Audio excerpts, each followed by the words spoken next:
नमस्कार, जोहार Chhattisgarh, good morning everyone.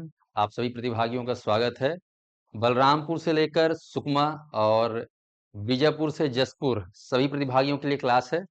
और आने वाले समय में आप जान रहे हैं कि सीजीपीएससी सीजी व्यापम के अंतर्गत जो परीक्षाएं होने वाली है उसको ध्यान में रखते हुए ये क्लास अत्यंत महत्वपूर्ण है। मैं चाहूंगा कि ये क्लास को आप लोग पूरा आखिरी तक देखो। अपडेट वाली क्लास है, नया रिपोर्ट है। आज हम लोग छत्तीसगढ़ भूगोल में पढ़ने वाले हैं खनिज।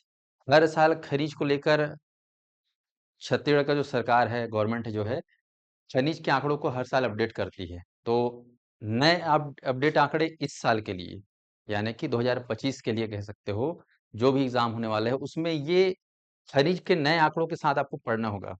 पुराने किताबों में अभी तक तो नया किताब कोई छपा नहीं छत्तीसगढ़ का, आप जान रहे हो। ठीक है, छपेगा तो उसमें भी ये अपडेट मिल जाएगा। लेकिन उससे पहले आपके सामने नजदीक है एग्जाम, तो पूरा अपडेट के साथ पढ़ाऊंगा, तो सभी लोग पूरा वीडियो को आखिरी तक देना। पुलिस भर्ती से लेकर सीजीपीएससी, सीजी व्यापम, एडीओ, शिक्षक भर्ती सभी के लिए इंपॉर्टेंट है क्लास। तो सभी लोग इस क्लास से जुड़ जाएंगे और वीडियो को लाइक कर देंगे प्रॉपर।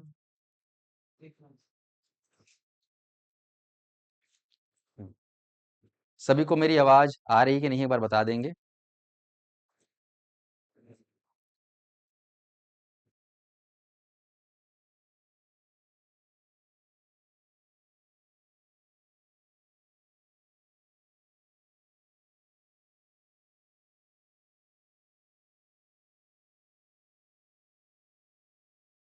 फॉरेस्ट वाला कंप्लीट हो गया है, जो रिकॉर्ड बोल रहे हैं वो आज अपलोड हो जाएगा।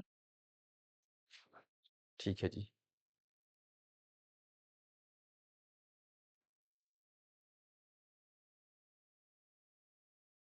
सभी को ऑडियो वीडियो क्लियर दिख रहा है कि नहीं, एक बार बता देंगे।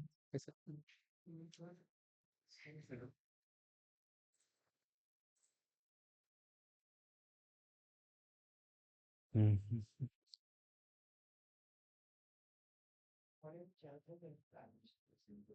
हम्म।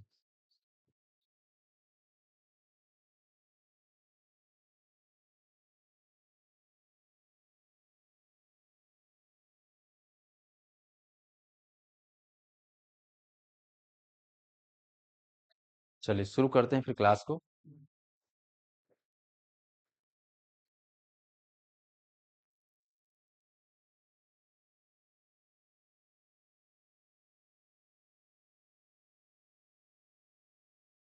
चलिए शुरू करते हैं।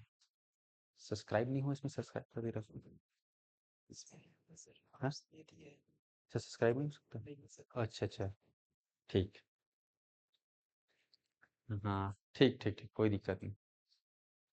Error, YouTube is receiving enough video to क्या मेंटेन स्मूथ। हाँ। चलो, तो मेरी आवाज आ रही है कि नहीं, एक बार बता देना भैया। अभनपुर से लाइव जा रहा हूँ। और क्या बताऊँ, बहुत बड़ा दुख है हमारे संस्थान को। यहाँ पढ़ाओ तो नेट का ठिकाना नहीं है, ब्रॉडबैंड का ठिकाना नहीं है, लाइट का ठिकाना नहीं है, बिजली का ठिकाना नहीं है, पानी का ठिकाना नहीं है। सब भगवान भरोसे चल रहा है ना। हमारे टीम में कोई कमी नहीं है। हम दिन रात लगे रहते हैं पढ़ाने के लिए। लेकिन क्या करें, मजबूरी है। और रायपुर जा नहीं सकते, और कहीं जा नहीं सकते। यहीं जीना है, यहीं। समझ गए ना। वो शादी की बात जानते हो, जैसे लड़कियों को ससुराल जाते हैं ना एक बार, तो पापा क्या बोलते हैं, बेटा अब तू ससुराल जा रही है तो एक चीज याद रखना, यहाँ से तू विदाई होकर जा रही है, तेरा मतलब यहाँ से क्या निकल रहा है, वो निकलता है ना, तो हाँ, डोली निकल रहा है। तो बेटा अब वहीं तेरा सब कुछ वहां, अब मतलब तेरा जीवन मरण सब वहीं होगा। वापस अब तेरे को यहाँ देखने का सोचना भी नहीं है। वही हालात हम साध्य वालों का हो गया है कि हम अभनपुर में ही जिएंगे और अभनपुर में ही निपटेंगे। ठीक है, लेकिन क्या करें, यहाँ पर दुनिया भर की मुसीबत है। आप बच्चे लोग बहुत सारा कॉल मैसेज करते हो कि सर क्लासेस नहीं हो रही है, ये नहीं हो रही है, कभी कभी बहुत परेशान रहते हैं। लेकिन उस यहाँ जो ऑफलाइन रहते हैं, यहाँ एक महीना बिता कर देखना अभनपुर में। आपको एक महीना अभनपुर में बिता के देखोगे, तुमको सच्चाई पता चल जाएगा कि साध्य एकेडमी के जो टीचर हैं वो दिन भर लगे रहते हैं, लेकिन यहाँ का जो प्लेटफॉर्म है वो बड़ा गड़बड़ है। क्योंकि तहसील है, ना कोई जिला मुख्यालय है, ना कोई संभाग मुख्यालय है। फिर भी विदेशी हैकर लोग हमको परेशान कर रहे हैं। ठीक है, विदेशी हैकर लोग, समझ रहे हैं, हमारा पहला चलन आने का बहुत कम चांस बताया जा रहा है। कल भी मुझे फिर से पता चला, हम दिल्ली से पहला चैनल को लेकर रिकवरी के लिए प्रयास कर रहे थे पिछले 20 दिन से हमारा चैनल क्या हो गया, हाईजैक हो गया, जानते हो, सस्पेंड हो गया है, जिसमें लगभग 2 लाख सब्सक्राइबर थे। वो मेरे 4 सालों की अ, अटूट मेहनत थी। मैं नहीं बता सकता कि उसमें मैंने कितना मेहनत किया था 4 साल। आप लोग उसको रियलाइज भी नहीं कर सकते कि मैं उसमें कितना मेहनत किया। ये जो बाल झड़े हैं ना, है ना, नींद नहीं आना, मैंने कितना रात को जाग के और कितना करके मैं किया हूँ, मैं बता नहीं सकता। क्योंकि मैं जब सीन भिड़ता हूँ तो मेरा पूरा डेडिकेशन रहता है उसमें। केवल 4 सालों में मैंने 2 लाख पहुंचा दिया था। छत्तीसगढ़ का कोई ऐसा एकेडमी नहीं है ससुरे कि जिसने 2 लाख तक पहुंचाया होगा उससे। मेरा चैनल पहुंच गया था, वो भी कहाँ रह के, अभनपुर में रह के। लेकिन मेरी किस्मत देखो या बदकिस्मती देखो कि वो चैनल क्या हो गया, हैकरों के चलते हाईजैक हो गया, तहस नहस हो गया। वो आने का चांस बहुत कम है। तो फिर से मैं नया चैनल ये बनाया हूँ, आप लोग देख रहे हो। नाम क्या है, साहू सर जीएस। तो मेरे अंदर तो हिम्मत की कोई कमी नहीं है, क्योंकि मैं महादेव का, जानते हो क्या हूँ, हर हर महादेव परम भक्त हूँ। ऐसा नहीं कि मैं दिन भर लोटा में पानी डालता हूँ। मैं कर्तव्य में पूजा कर विश्वास करता हूँ। मैं जो पढ़ा रहा हूँ, मैं जो सेवा दे रहा हूँ, मैं सर्विस दे रहा हूँ, उसको मैं 100% देता हूँ। वही मेरी क्या है, पूजा है। बच्चों के साथ मैं जुड़ा हूँ, तो बच्चों के साथ मेरा लगे रहना यही मेरी पूजा है। और सबके प्रति मेरे मन में क्या है, प्रेम भाव है। सबके प्रति मेरा जो है सद्भाव है कि आप लोग आगे बढ़ो, और आपका सहयोग से मैं आगे बढ़ूं। हम एक दूसरे को आगे ले जाएं, छत्तीसगढ़ को आगे ले जाएं, देश को आगे ले जाएं। ये मेरी अंदर से हमेशा ख्वाहिश रही। तभी मैंने जो है कहना चाहिए, नौकरी को छोड़ के, सरकारी नौकरी मेरा इतना लगा है कि मैं बता नहीं सकता। ठीक है, 8 साल हो गया मैं संन्यास ले लिया हूँ, अभी भी जबकि उम्र मेरा पूरा बाकी है। आया समझ में? 36 साल का क्या हूँ, जवान हूँ। भले बाल नहीं, बात अलग है, ठीक है, लेकिन 36 साल का क्या हूँ, जवान हूँ। और अभी भी मेरे पास जो है 5 साल का वैलिडिटी बाकी है। ठीक है ना? 8 साल से सीजीपीएससी को मैंने संन्यास ले लिया है, जबकि उस समय मैं बहुत सारा मेंस दे चुका था, 4 बार। ठीक है ना? तो मेरा जो एक ही ख्वाहिश है, छत्तीसगढ़ में शिक्षा की गुणवत्ता को बढ़ाना। आया समझ में? शिक्षा की गुणवत्ता को बढ़ाने के लिए मैंने कोचिंग को चुना है, पढ़ाने को चुना है। और यही मेरा मरते दम तक क्या रहेगा, काम रहेगा।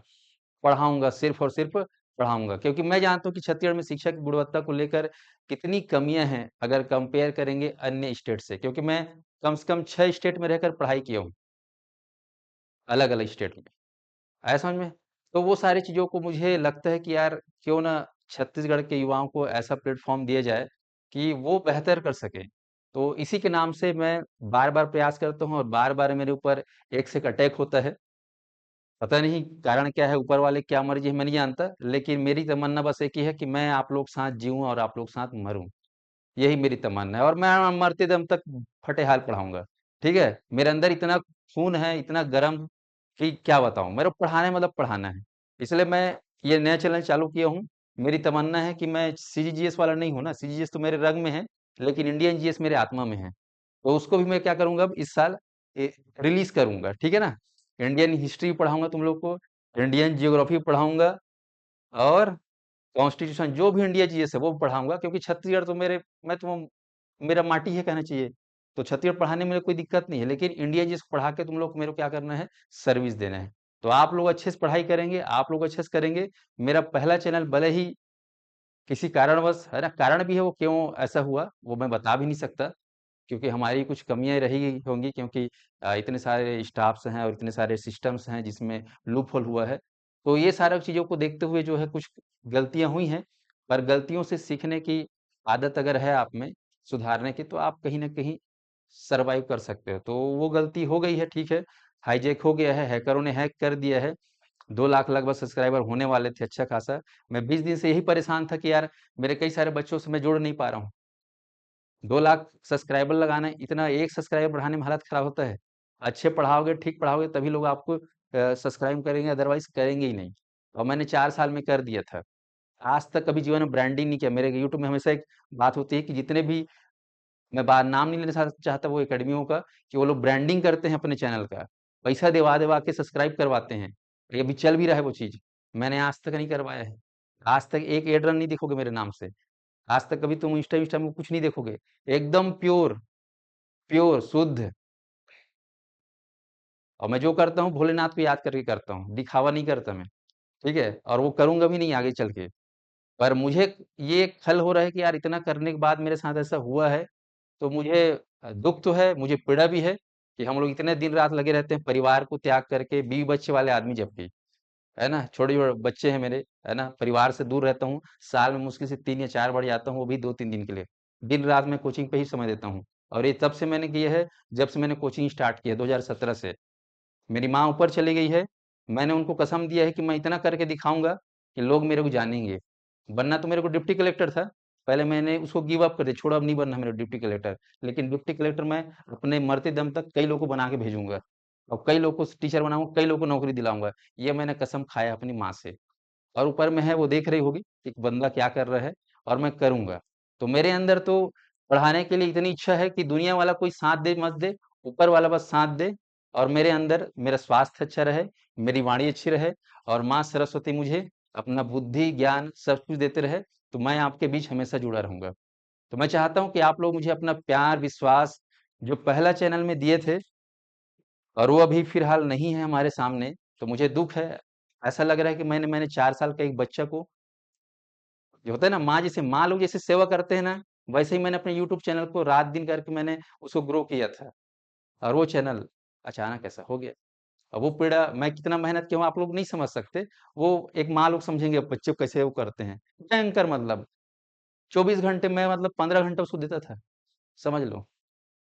एक-एक कमेंट को के देखता था, किसी को पता भी नहीं चलता था लेकिन मैं समय चुरा के उस चीज़ को मेंटेन करके रखा हुआ था। यहाँ पर कोई स्टाफ नहीं उस चीज़ को करने के लिए। मैंने कोई उससे कुछ और ज़्यादा आदमी नहीं रखा था। मुझे बस इतना जुनून था कि मुझे आगे बढ़ना है, आगे बढ़ना है, लोगों के बीच मुझे आना है, एजुकेशन को थोड़ा-सा क्वालिटी के साथ लाना है। तो ख़ैर वो चीज़ को इस कारण से जो भी हुआ होगा लेकिन अब जो है मैं फिर से आगे बढ़ूँगा और मेरा हार्दिक इच्छा है कि 2 लाख मेरे जो सब्सक्राइबर थे, जिसको मैंने 4 साल में पाया था, मैं अगले 1 साल में आप लोगों के बीच कह रहा हूँ कि आने वाले 1 साल में मैंने अपने आप से संकल्प लिया है और ये संकल्प तभी पूरा होगा जब आप प्रतिभागी लोग मेरा साथ देंगे। मैं अगले 1 साल में 1 मिलियन सब्सक्राइबर करके दिखाऊँगा। कितना? 1 मिलियन मतलब 1 साल में 10 लाख सब्सक्राइबर। बस ऊपर वाला मेरा स्वास्थ्य अच्छा रखे और आप लोग अपना प्यार जो है बना के रखो, विश्वास बना के रखो। जितने भी अभ्यर्थी हैं मुझे देख रहे होंगे, मैं मानता हूँ कि आप सभी के घर में 2-4 मोबाइल तो होगा ही होगा। होगा कि नहीं होगा? आज के समय में हर आदमी के पास मोबाइल हो गया है। तो अगर आप लोग एक-एक लोग भी अगर 5-5 सब्सक्राइबर मुझे जोड़ देते हो, कसम से बता रहा हूँ कि 1 साल में मैं 1 मिलियन करके छत्तीसगढ़ में रिकॉर्ड कायम करूँगा एजुकेशन में। और उसमें मैं एक भी ब्रांडिंग नहीं करूँगा ना बता रहा हूँ। जो बाकी लोग कर रहे हैं ना और वो दिखा रहे हैं मेरे इतने सब्सक्राइबर हो गए, इतने सारे कोचिंग वाले वो फोड़ रहे हैं। सब बॉट कर रहे हैं, बॉट होता है आप लोग नहीं जानोगे। यूट्यूब का बॉटिंग होता है तो सब्सक्राइबर धन, धन, धन आगे बढ़ता है। मेरे को वैसा दिखावा नहीं करना है, रोल नहीं मारना है। लेकिन 1 साल में मैं 1 मिलियन करके देने का मैंने संकल्प लिया है और उसके लिए मुझे इंडियन जीएस पे आना होगा। क्योंकि छत्तीसगढ़ में कितना ही पढ़ा लूँ, 3 लाख से सब्सक्राइबर ज़्यादा हो ही नहीं सकता क्योंकि पढ़ने वाले कितने छत्तीसगढ़ सब्जेक्ट को? 3 लाख। लेकिन इंडियन जीएस पढ़ने वाले पूरे इंडिया वाले हैं ना, तो इसीलिए मैंने इंडियन जीएस को पढ़ाने का फैसला लिया है। मेरा इंडियन जीएस का वीडियो भी आप लोग जो है ज़रूर देखना। देखिए मैं फ्री में पढ़ाऊँगा उसको। इंडियन जीएस को मैं फ्री में पढ़ाऊँगा, तुम लोग जिसकी भी तैयारी कर रहे हो, आप लोग को इंडियन जीएस को दिमाग में डालने की ठेकेदारी मेरी रहेगी। ऐसा एकदम सरल में ठेठ देहाती, है ना? आप लोगों ने मुझे जो नाम दिया है कि मेरे को क्या बोलते हैं, आपको पता है ना? मेरे कमेंट में एक आता है, छत्तीसगढ़ के खान सर, नाम साहू सर। ऐसा आप लोग जब बोलते हैं तो मुझे थोड़ा-सा कॉन्फिडेंस आता है यार वो तो बहुत बड़े आदमी हैं, उनको पूरा इंडिया जानता है लेकिन मेरे को कम से कम छत्तीसगढ़ वाले लोग जानते हैं। तो मैं वो काम करके फिर से प्रयास करूँगा, चाहे वो शिक्षक भर्ती के क्षेत्र में हो, चाहे वो सीजी व्यापम के क्षेत्र में हो, चाहे सीजीपीएससी क्षेत्र में हो। तो मैं आप सभी से रिक्वेस्ट कर रहा हूँ, हाथ जोड़ रहा हूँ कि आप लोग मेरे इस चैनल को ज़्यादा से ज़्यादा सब्सक्राइब कर लीजिए क्योंकि मेरे को पीछे देखना नहीं है, रिवर्स गियर लेना ही नहीं है। जो हो गया मेरे साथ, हो गया। 2 लाख सब्सक्राइबर, जय श्री राम। 4 साल का मेरा बच्चा चला गया मान के चल रहा हूँ। दुःख है, पश्चाताप है, लेकिन मैं उस दुःख में, पश्चाताप में अगर मैं ये करूँगा तो मुझे ना शोभा देगा, ना मेरे बच्चे मुझे देख के खुश होंगे। क्योंकि मैं लोगों के लिए अगर कॉन्फिडेंस देता हूँ, तो मेरे पास कॉन्फिडेंस का सोर्स होना चाहिए। तो इसीलिए मैं यहाँ पर ज़्यादा गिड़गिड़ाऊँगा नहीं, ये नहीं करूँगा, आँसू नहीं बहाऊँगा कि मेरे बाकी लोग करते हैं ना, मेरे को वो चीज़ शोभा नहीं देता। पर फिर भी मैं कहना चाहूँ कि मुझे जब आप लोग इतना प्यार दिए हो, तो इतना प्यार दे देना कि आप लोग जो है विश्वास बनाए रखना। साध्य पीएससी एकेडमी एक तहसील में रहकर इतना जब आगे बढ़ रही है, जिसका मुकाबला रायपुर बिलासपुर वाले भी नहीं कर पा रहे हैं, मैं यकीन से बता रहा हूँ। रायपुर बिलासपुर वाले एकेडमी वाले लोग भी साध्य पीएससी का मुकाबला नहीं कर पा रहे हैं, यकीन बता रहा हूँ। अगर ये प्लेटफॉर्म और अच्छा हो जाए अभनपुर का, तो वो दिन दूर रहे नहीं कि छत्तीसगढ़ में नंबर 1 पे आ जाएगी एकेडमी। बस ये प्लेटफॉर्म में नेटवर्क ठीक हो जाए, ठीक है, यहाँ का स्पीड ठीक हो जाए, बिजली पानी ठीक हो जाए। जानते हुए हर हफ्ते परेशानी चलती रहती है। हम लोग पढ़ाने के लिए तैयार रहते हैं, लेकिन ये समस्या के चलते हम लोग परेशान हो जाते हैं। हमारे ऐप में ये सारी दिक्कतें हैं, फिर भी हम ये जगह को छोड़ेंगे नहीं, क्योंकि यही जगह हमें इन कठिनाइयों से सिखाते हुए आगे बढ़ाया है। तो इस माटी पे, अभनपुर की माटी पे मुझे पूरा विश्वास है कि इस माटी ने मुझे जो कुछ दिया है, उसको मैं और आगे बढ़ाऊँगा। और आप लोग देखते रहना, आप लोग तो पढ़ लिख के नौकरी में लग जाओगे, और आप लोग देखते रहना, मैं यहीं का यहीं रहूँगा। आया समझ में? मेरे को पढ़ाना है, और पढ़ाने में जो मुझे आनंद मिलता है, ना मुझे वो डिप्टी कलेक्टर की पोस्ट दे सकता है, ना कलेक्टर की पोस्ट दे सकता है। जो मुझे शिक्षा के क्षेत्र में जहाँ जाता हूँ, मेरे को कोई न कोई मेरा बच्चा मिल ही जाता है। और तभी लगता है यार, वाक़ई में पढ़ाने से बेहतर कोई सम्मान नहीं है, और पढ़ाने से बेहतर कोई बेटर काम नहीं है, और वो सौभाग्य से मैं कर रहा हूँ आप लोगों के प्यार से, तो उसको मैं कंटिन्यू रखूँगा। ठीक है साथियों? तो चलिए आज क्लास को अब शुरू करते हैं। आज हम लोग पढ़ने वाले हैं छत्तीसगढ़ का भूगोल।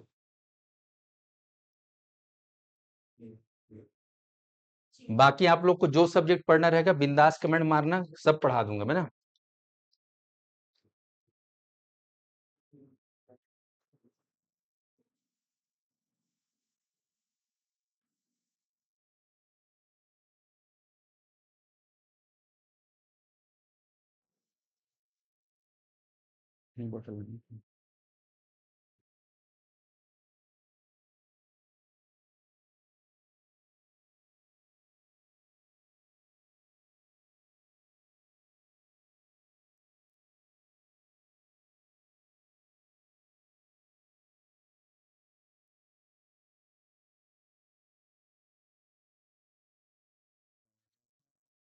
अपडेट आंकड़े के साथ पढ़ेंगे। छत्तीसगढ़ का खनिज बहुत ही महत्वपूर्ण है।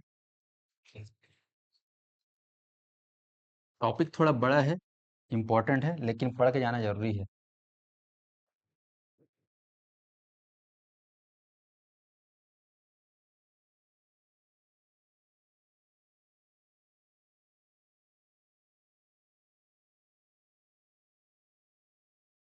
चलिए, आज हम लोग जानेंगे कि हमारे 33 जिलों में कहाँ कहाँ कौन सा खनिज पाया जाता है। ठीक है जी, एकदम ध्यान सुनना, नोट्स वगैरह सब मिल जाएगा आपको। याद करना बेहद जरूरी है। सभी लोग मेरे साथ जिले के नाम बता देंगे। कौन सा जिला है? एमसीबी जिला। ये कौन सा जिला है? कोरिया जिला। ये कौन सा है साथियों? सूरजपुर। और ये कौन सा जिला है? बलरामपुर। ये कौन सा जिला है? सरगुजा। और ये कौन सा जिला है? जसपुर। ध्यान दीजिएगा, जिसमें आज खनिज हम पढ़ने वाले हैं। सरगुजा संभाग के बाद आते हैं नीचे बिलासपुर संभाग। ध्यान रखेंगे, ये जो क्षेत्र है कौन सा जिला है? कोरबा। कोरबा के नीचे जांजगीर चांपा। ये है आपका रायगढ़। इधर है आपका ये बिलासपुर। इधर है अपना मुंगेली।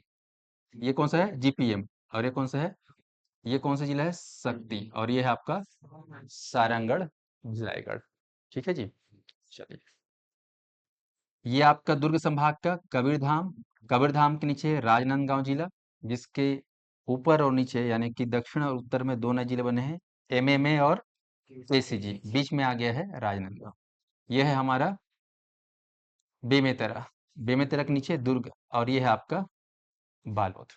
ठीक है, अब ध्यान देना। रायपुर संभाग में ये हमारा बलौदा बाजार। और ये है हमारा रायपुर। और ये हमारा कौन सा? महासमुंद।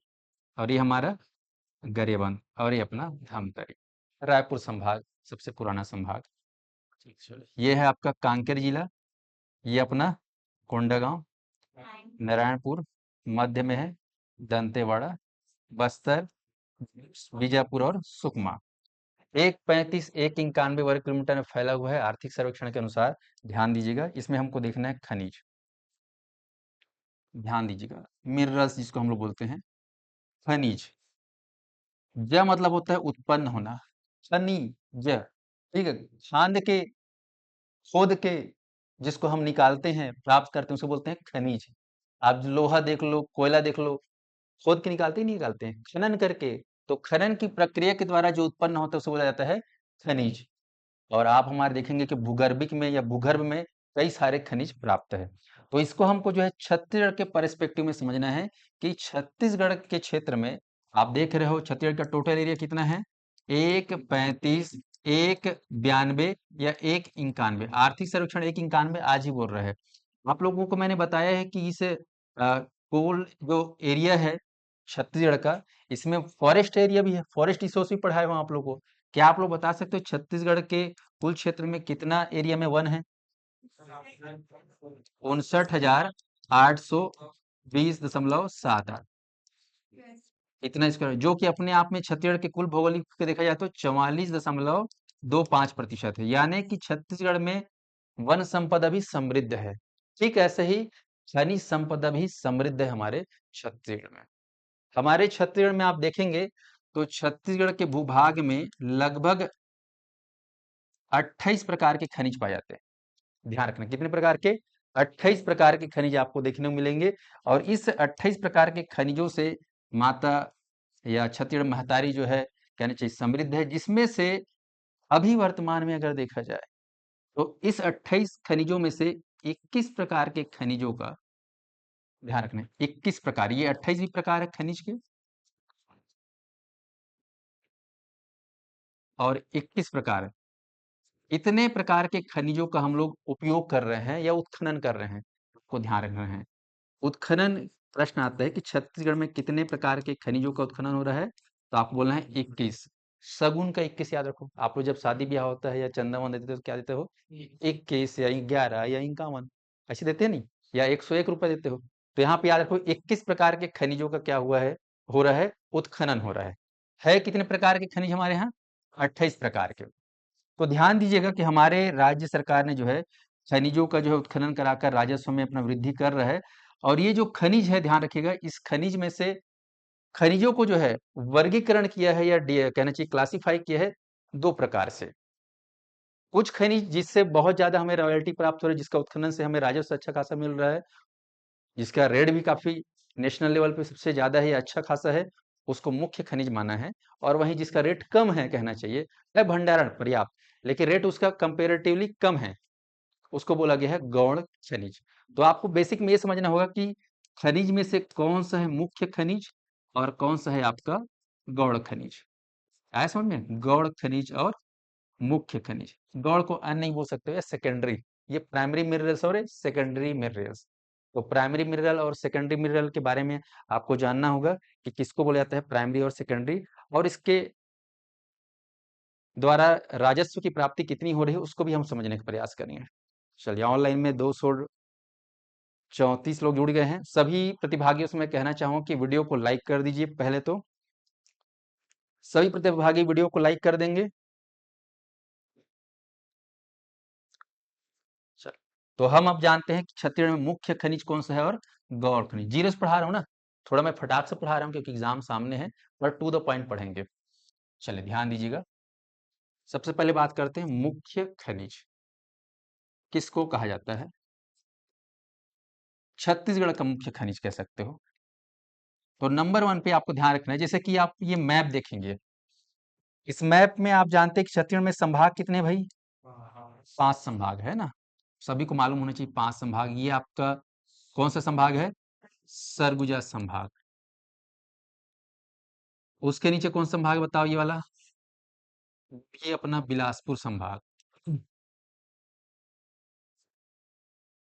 उसके बाद ये मध्य छत्तीसगढ़ में 2 संभाग है आप जानते हैं, ये अपना दुर्ग और ये अपना रायपुर, और ये अपना दुर्ग। और नीचे कौन संभाग है, बस्तर।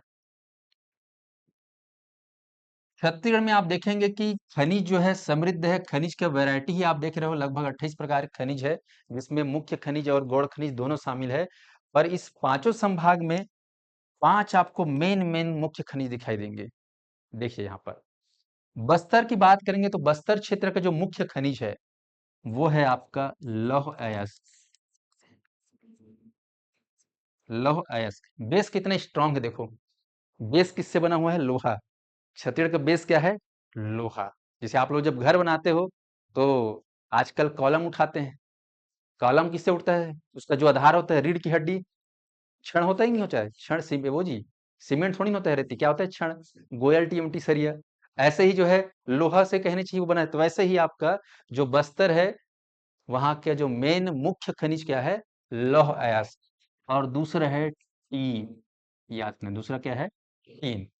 तो हम लोग छत्तीसगढ़िया वाले लोग बोलते हैं इसको लोहा टीना। ले लोहा टीना, ऐसे बोलते हैं ना। सवेरे आता है रविवार को तो लोहा टीना आपको याद है, तो ये टीना वो है, वो वाला टीना नहीं है, जो तेल टिपा वाला टीना नहीं, ध्यान रखना। कौन सा है? टीन। ये बहुत ही खास है भारत में। यही एकमात्र छत्तीसगढ़ का बस्तर क्षेत्र है जहां पर टीन का भंडारण है सर्वाधिक, और उत्खनन भी सर्वाधिक, 100% उत्खनन होता है। याद रहेगा। तो ध्यान रखना, लोहा और टीना। जैसे ही बात करते हैं हम लोग ये मध्य छत्तीसगढ़, दुर्ग और रायपुर, तो यहाँ पर आपको लगाना है चूना। क्या लगाना है? चूना पत्थर। रायपुर में भी क्या लेना है? चूना पत्थर। इसमें भी दो क्वालिटी का आता है, एक बेस्ट क्वालिटी का और एक लो क्वालिटी का। ऐसा समझे, दो क्वालिटी का आता है। चूना पत्थर आप ध्यान देंगे, ये एक ऐसा खनिज है जिसको आ, गौड़ खनिज में भी जोड़ा गया है और मुख्य खनिज में जोड़ा गया है। ऐसा में चूना पत्थर का जो बेस्ट क्वालिटी होगा वो आएगा आपका मुख्य खनिज में, और चूना पत्थर का जो लो क्वालिटी रहेगा उसको जोड़ा जाएगा किसमें?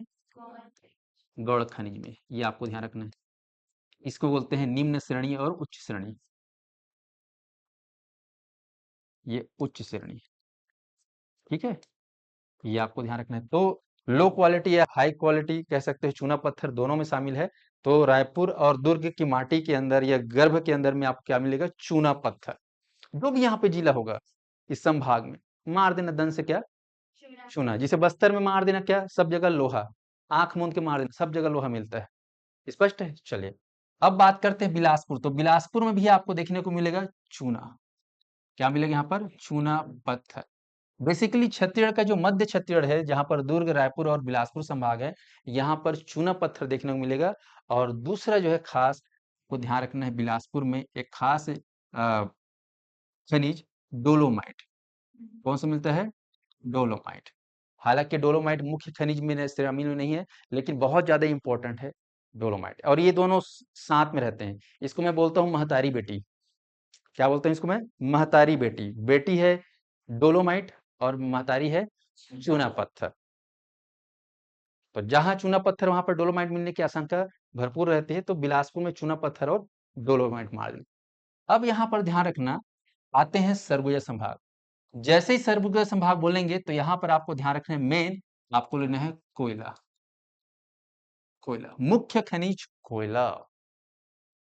हालांकि ये कोयला आपको बिलासपुर संभाग के जो उत्तरी क्षेत्र है, यानी कि जीपीएम, कोरबा, रायगढ़, यहाँ पर भी आपको देखने को मिलेगा। ये क्षेत्र, ये कोयला वाला क्षेत्र है। लेकिन सरगुजा बोलने से कोयला, एमसीबी, कोरिया, सूरजपुर, सरगुजा, यहाँ क्या मिलता है? Korea, sorry Cola. इसके अलावा एक चीज ध्यान रखना, जैसे कि आप लोग प्राकृतिक प्रदेश पढ़ोगे, छत्तीसगढ़ के जो प्राकृतिक प्रदेश है, 4 प्राकृतिक प्रदेश में खासकर, ये अपना पूरी बघेलखंड का पठार है। ये आपका जो है, मैं एक मैप बना दे रहा हूँ, चलो ध्यान सुनिएगा।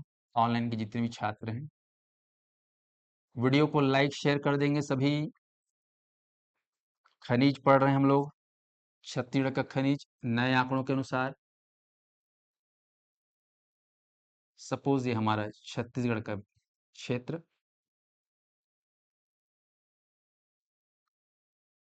बस्तर संभाग, ये अपना सरगुजा, ये अपना बिलासपुर, दुर्ग और रायपुर।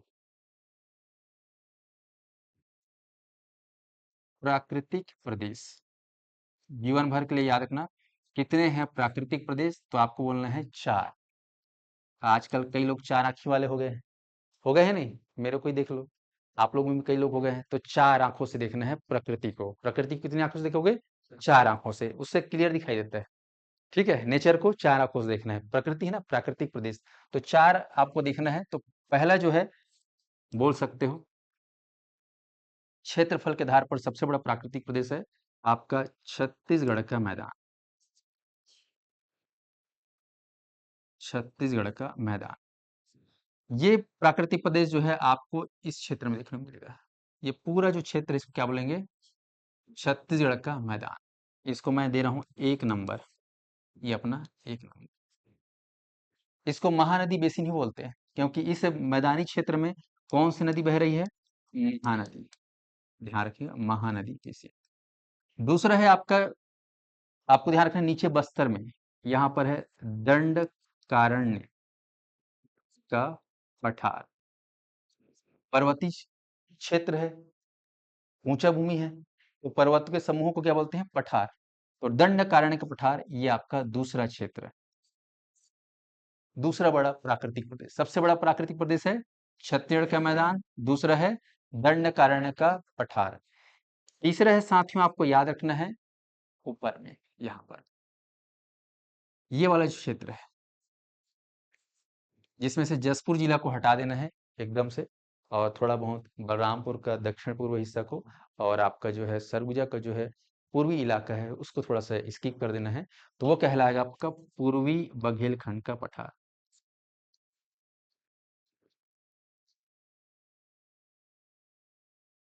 पठार बोल दिया मतलब आपको सिंपल याद रखना है कि पहाड़ी एरिया है, पठार एरिया है ना, हाइट वाला एरिया है, इधर भी पहाड़ आपको देखने को मिलेगा। तो ये है आपका तीसरा प्राकृतिक प्रदेश। बच गया छोटा सा, सबसे छोटा प्राकृतिक प्रदेश, इसका नाम है, आपको याद है, जसपुर सामरी पाट। जसपुर सामरी पाट प्राकृतिक प्रदेश। तो छत्तीसगढ़ में प्राकृतिक प्रदेश कितने हैं?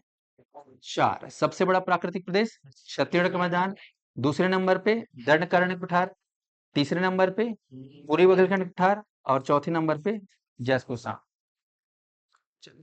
फाइनली इसको एक बार और हम लोग मैप पे लिख देते हैं। आप लोग मुझे बता सकते हैं कि यहाँ पर मैंने जो नंबरिंग किया हुआ है, ये चौथा नंबर कौन सा प्राकृतिक प्रदेश है?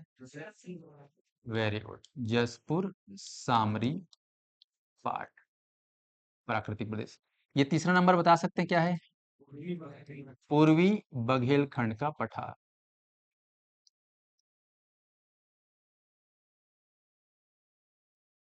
आप पहला नंबर का नाम बता सकते हैं? कौन सा है? छत्तीसगढ़ का मैदान, जिसको हम लोग नदी के तर्ज में क्या बोलते हैं? महानदी बेसिन। सभी को नदी के आधार पर बोला जाता है। जैसे जसपुर सामरी पाट पे जाओगे ना, तो इसको बोलते हैं ईब। इधर ईब नदी बहुत खास है जसपुर में, इसको बोलते हैं ईब मैनी बेसिन। जैसे कि बुरी बघेलखंड है, यहाँ पर जाओगे तो रिहंद नदी खास बहती है, तो इसको क्या बोलते हैं? रिहंद बेसिन या सरगुजा बेसिन। सरगुजा क्षेत्र में है तो सरगुजा या रिहंद बेसिन, रिहंद नदी। तो जो सरगुजा क्षेत्र में रहते हैं उनके लिए तो रिहंद नदी उनकी आत्मा में बसी हुई है, क्योंकि वही पानी पी के जिंदा है, कह सकते हो। याद रहे, जैसे यहाँ पे महानदी हमारा आधार है। आते हैं कौन सा, दूसरा कौन सा बताइए? दंडकारण्य का पठार। ये आपको ध्यान रखना है, इसको बोलते हैं हम लोग गोदावरी या इंद्रावती बेसिन। गोदावरी या इंद्रावती बेसिन, ये आपको ध्यान रखना। हर प्राकृतिक प्रदेश में मेन मेन नदी बह रही है, मेन ड्रेनेज सिस्टम है, अपवाह तंत्र है। दंडकारण्य पठार प्राकृतिक प्रदेश में इंद्रावती, छत्तीसगढ़ मैदान में महानदी शिवनाथ नदी आप देखेंगे, इधर जसपुर सामरी पार्ट में ईबमैनी नदी, और पूरी बघेलखंड में क्या दिखते हैं हमको? रिहंद नदी। तो रिहंद बेसिन है, सरगुजा बेसिन। तो ये 4 प्राकृतिक प्रदेश में जो है आपको खनिज देखने को मिल रहा है। ध्यान दीजिएगा, छत्तीसगढ़ के मैदान में आपको क्या देखने को मिलते हैं मुख्य रूप से? चूना पत्थर। इसमें दुर्ग संभाग, रायपुर संभाग और बिलासपुर संभाग। जसपुर सामरी पार्ट में मुख्य खनिज में आपको देखने को मिलेगा बॉक्साइट। ये मुख्य खनिज है बाबू रे। क्या है? मुख्य खनिज। जसपुर सामरी पाट का मुख्य खनिज क्या है? बॉक्साइट। आ जाओ पूरी बघेलखंड का मुख्य खनिज है यहाँ का कोयला। याद रखना, कोयला। और दंडकारण्य का क्या है पठार का? तो बोलना है आपको लौह अयस्क या लोहा और टीन। तो यहाँ पर 1 2 3 4 5, ये 5 के पंच को आप लोग याद कर लो कि छत्तीसगढ़ के मुख्य खनिज कौन से हैं? 5, ये नाम को याद कर लो। प्रश्न आता है कि छत्तीसगढ़ के मुख्य खनिज कौन कौन से बताइए करके, तो आपको दिन दहाड़े बोलना है दंडकारण्य का लोहा टीना, यानी बस्तर संभाग को मिलने वाला, इधर का चूना पत्थर बीच का दुर्ग बिलासपुर रायपुर, इधर का अपना जसपुर सामरी बॉक्साइट, और पूरी बुंदेलखंड का कोयला। याद रहेगा? चलिए, तो हम तो अब बात करेंगे पूरा 21-28 का।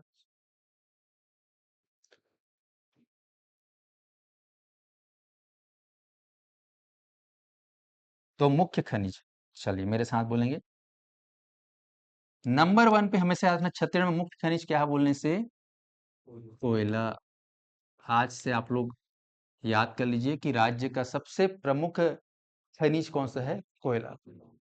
इसे इसलिए बोला जाता है कि इसका उत्खनन की जो मात्रा है, क्वांटिटी, भंडारण की भी जो क्वांटिटी है वो भी है बहुत ज्यादा, compare to other minerals Chhattisgarh. है समझ? जैसे तुम्हारे हमारे छत्तीसगढ़ में कितना 28 खनिज है। जैसे मान लो तुम्हारे घर में 28 प्रकार के पेड़ है, और उसमें मैं मान लेता हूँ कि सबसे बड़ा पेड़ 28 प्रकार के पेड़ है। पपीता होगा, नीम होगा, इमली होगा, नींबू होगा, आंवला होगा, और एक आठा बताओ। केला होगा, आम होगा, अनार होगा, जामुन होगा, अमरूद होगा। ऐसे मान लेते हैं 28 प्रकार के। अब सबसे बड़े पेड़ तुम लोग क्या दिखे तिल बताओ? आम का पेड़ दिखे, क्या दिखेगा? आम का पेड़। जनरली आम का पेड़ क्या है? बड़ा रहता है, अब उसमें फलता भी बहुत ज्यादा है कि नहीं? क्वांट ऐसे ही 28 प्रकार का हमारे पास खनिज है। सबसे ज्यादा क्या दिखेगा उसमें? कोयला। बॉस है कौन? कोयला। साउथ इंडियन कोयला। ठीक है। पुष्पा 1 2। चलो अगला जाओ, दूसरा लेना है आपको, लौह अयस्क। दूसरे नंबर पे लौह अयस्क, याद रखना।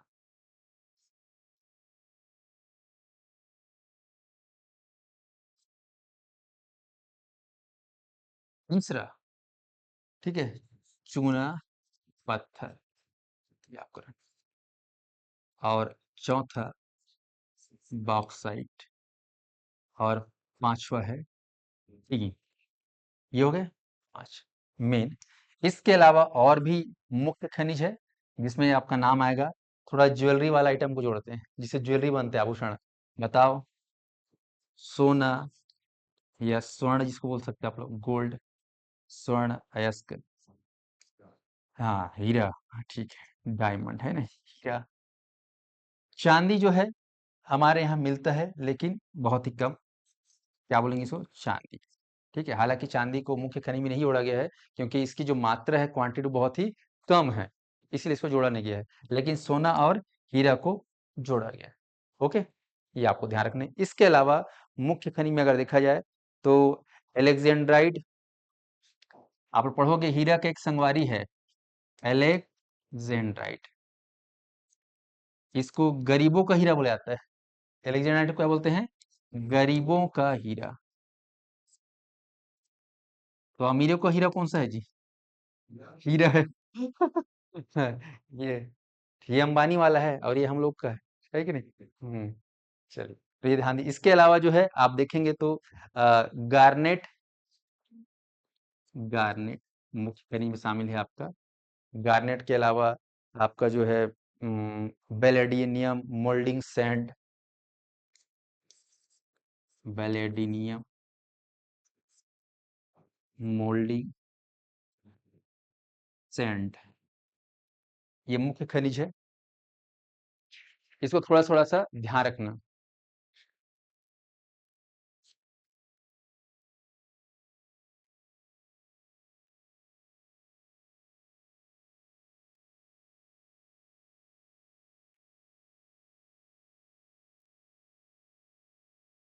यहाँ तक आप लोग क्लियर हो रहे हैं?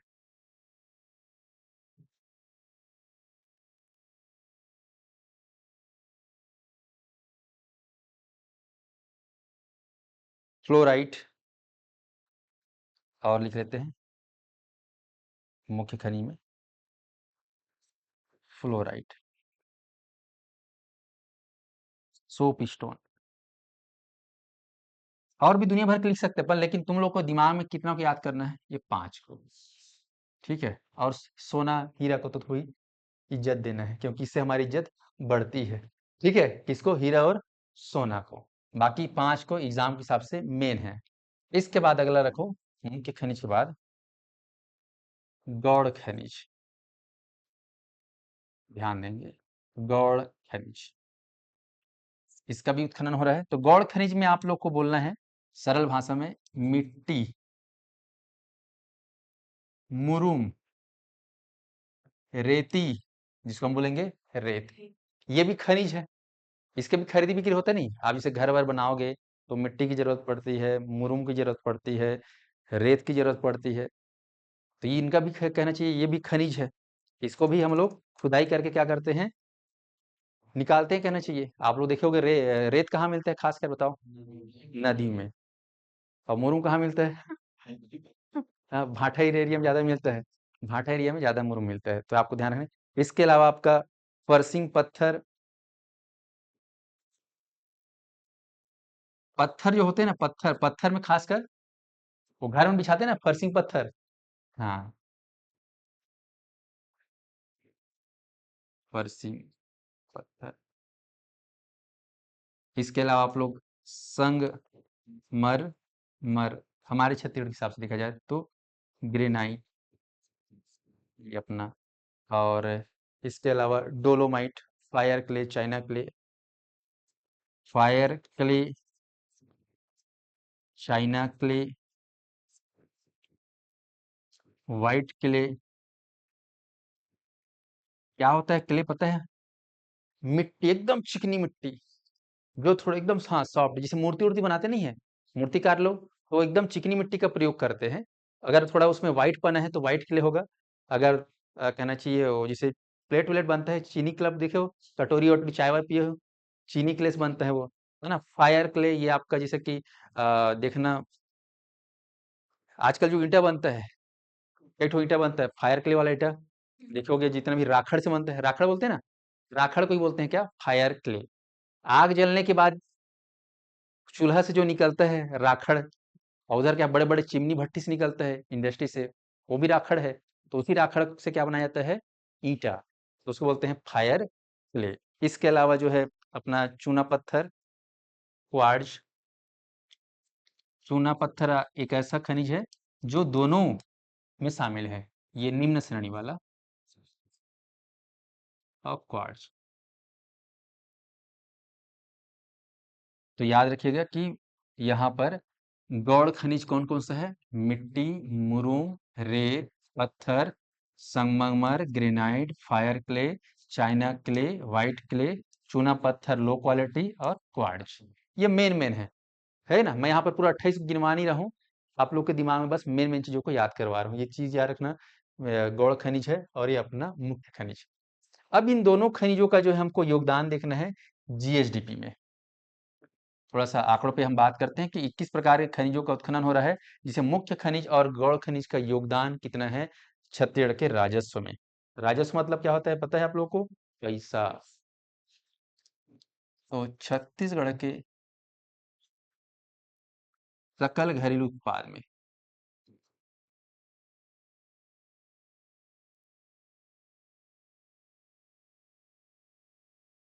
क्या योगदान है और क्या कितना हिस्सेदारी है, इन चीजों को भी थोड़ा सा संक्षेप में समझेंगे, में याद रखेंगे सभी अभ्यर्थी।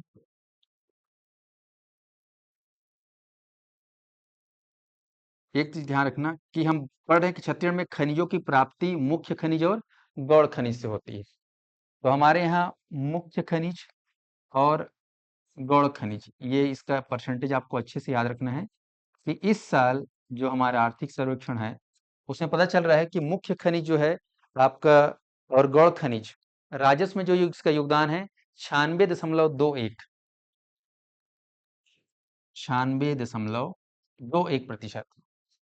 और बच गया 100 में से घटा दो 96.21 को, तो बच जाएगा 3.79, 3.79%। जितना भी पैसा मिल रहा है, मतलब हमको टोटल 100 रुपये मिल रहा है, मान के चलते हैं 100 रुपया। इस 100 रुपया में लगभग ये पूरा मुख्य खनिज से कितना मिल रहा है, 96.21% राजस्व की प्राप्ति। 100 रुपया में से खनिज से 100 रुपये मिल रहा है, खनिज से, उसमें से मुख्य खनिज से पैसा कितना मिल रहा है, 96.21 रुपया। बाकी 3.79, ये किससे मिल रहा है? गौड़ खनिज। एग्जाम में डायरेक्ट पूछता है कि वर्तमान में अगर देखा जाए खनिज के क्षेत्र में मुख्य खनिज से कितना राजस्व प्राप्ति हुआ है, प्रतिशत के आधार पर बताइए। आपको क्या बोलना है? 96.21%। ठीक है, और आपसे पूछा जाए कि गौड़ खनिज कितना है, तो 3.79। ये आंकड़ा को एकदम याद करना है, याद कर लो, मुख्य खनिज और गौड़ खनिज। और ध्यान रखेंगे, भारत देश में खनिज जितना भी हमको मिलता है, उसमें से छत्तीसगढ़ का खनिज का जो योगदान है, जैसे ये अपना भारत है, भारत देश में जितना भी खनिज मिलता होगा, 100% खनिज से पैसा मिलता होगा, उसमें छत्तीसगढ़ का जो योगदान है, याद कर लो, नया जो आंकड़ा है, 14.42%। इसको आपको याद करना होगा, 14.42%। हम बात कर रहे हैं योगदान। भारत देश में छत्तीसगढ़ का योगदान कितना है? 14.42%। याद रहेगा, पूरे छत्तीसगढ़ भारत देश में जितना भी खनिज से भारत सरकार को आय होता होगा, उसमें से छत्तीसगढ़ कितना आय देता है? 14.42। याद रहेगा। तो तीन आंकड़े, ये दो और तीन, ये आपको ध्यान रखना। अब यहाँ पे ध्यान रखिएगा, ये तो हो गया परसेंटेज। इसी को हम लोग अब पैसा में बताएंगे कि मुख्य खनिज से कितना पैसा छत्तीसगढ़ को मिला है। तो पैसा में अगर बात करें, तो ये है लगभग लगभग 6,756। 6,756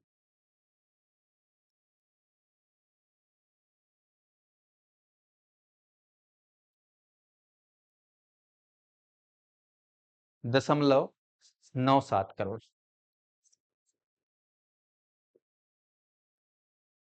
आपने परसेंट में जान लिया कि 96% जो है मिल रहा है, लेकिन मुझे बताओ यार, क्वांटिटी बताओ, मेरे को परसेंट नहीं जानना है, मेरे को क्या जानना है? क्वांटिटी। जैसे आप लोग बोलते हो मेरा इस बार 85% आया है, मैं बोलूंगा नहीं मेरे को टोटल मार्क्स बता, तो बोला होगे है ना 436 फॉर एग्जाम्पल। तो वैसे यहाँ पे मेरे को परसेंट मत बता, मेरे को क्या बता? क्वांटिटी बता, पैसा बता। तो पैसा में क्या बोलोगे? 6,756। ठीक है, और गौड़ खनिज का है 265 करोड़, क्योंकि मात्र इससे हमें आय कितना हुआ है? 3.79%। तो ये क्वांटिटी है। सभी ऑनलाइन वाले याद रखेंगे, एग्जाम में हो सकता है परसेंटेज, हालांकि परसेंटेज को ज्यादा पूछा गया है अभी तक की परीक्षाओं में, थोड़ा कभी कभी जो है क्वांटिटी को पूछा गया है। तो मुख्य खनिज से कितना प्रतिशत हो रहा है और कितना राजस्व प्राप्ति हो रहा है, ये आपको याद रखना है। करोड़ में है ये, याद रहेगा मेरा आंकड़ा। चलिए, सभी ऑनलाइन वालों को याद हुआ कि नहीं हुआ? मुख्य खनिज से कितना प्रतिशत हो रहा है बताओ? 96.21%। कितना राजस्व? और 6,756 करोड़। गौड़ खनिज से कितना प्रतिशत आय हो रहा है? 3.79%। रुपए में बोलेगा तो 265 करोड़। 365 मत बोलना, 265 करोड़। ठीक है जी, तो ये आपको ध्यान रखना है। चलिए अब आगे बढ़ते हैं, खासकर जो मुख्य खनिज है हमारे छत्तीसगढ़ में, उनका जो है उत्पादन में योगदान। छत्तीसगढ़ में कुल कितने प्रकार के खनिज पाए जाते हैं बताइए मुझे? 28। 32 मत बोल देना, दांत फोड़ दूंगा, बता रहा हूँ तुम लोग।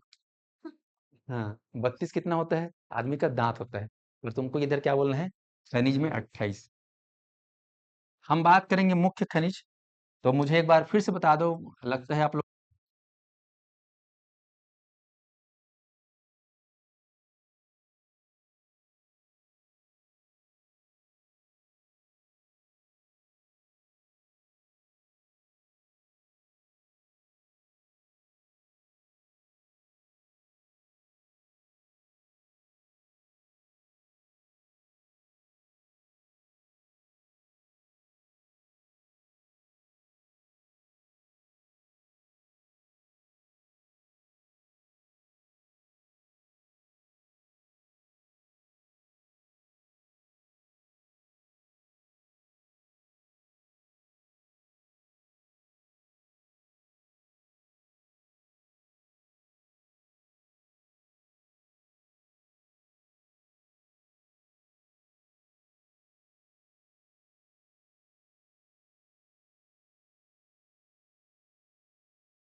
चलिए, अभी आ रही है आवाज ऑनलाइन वालों को?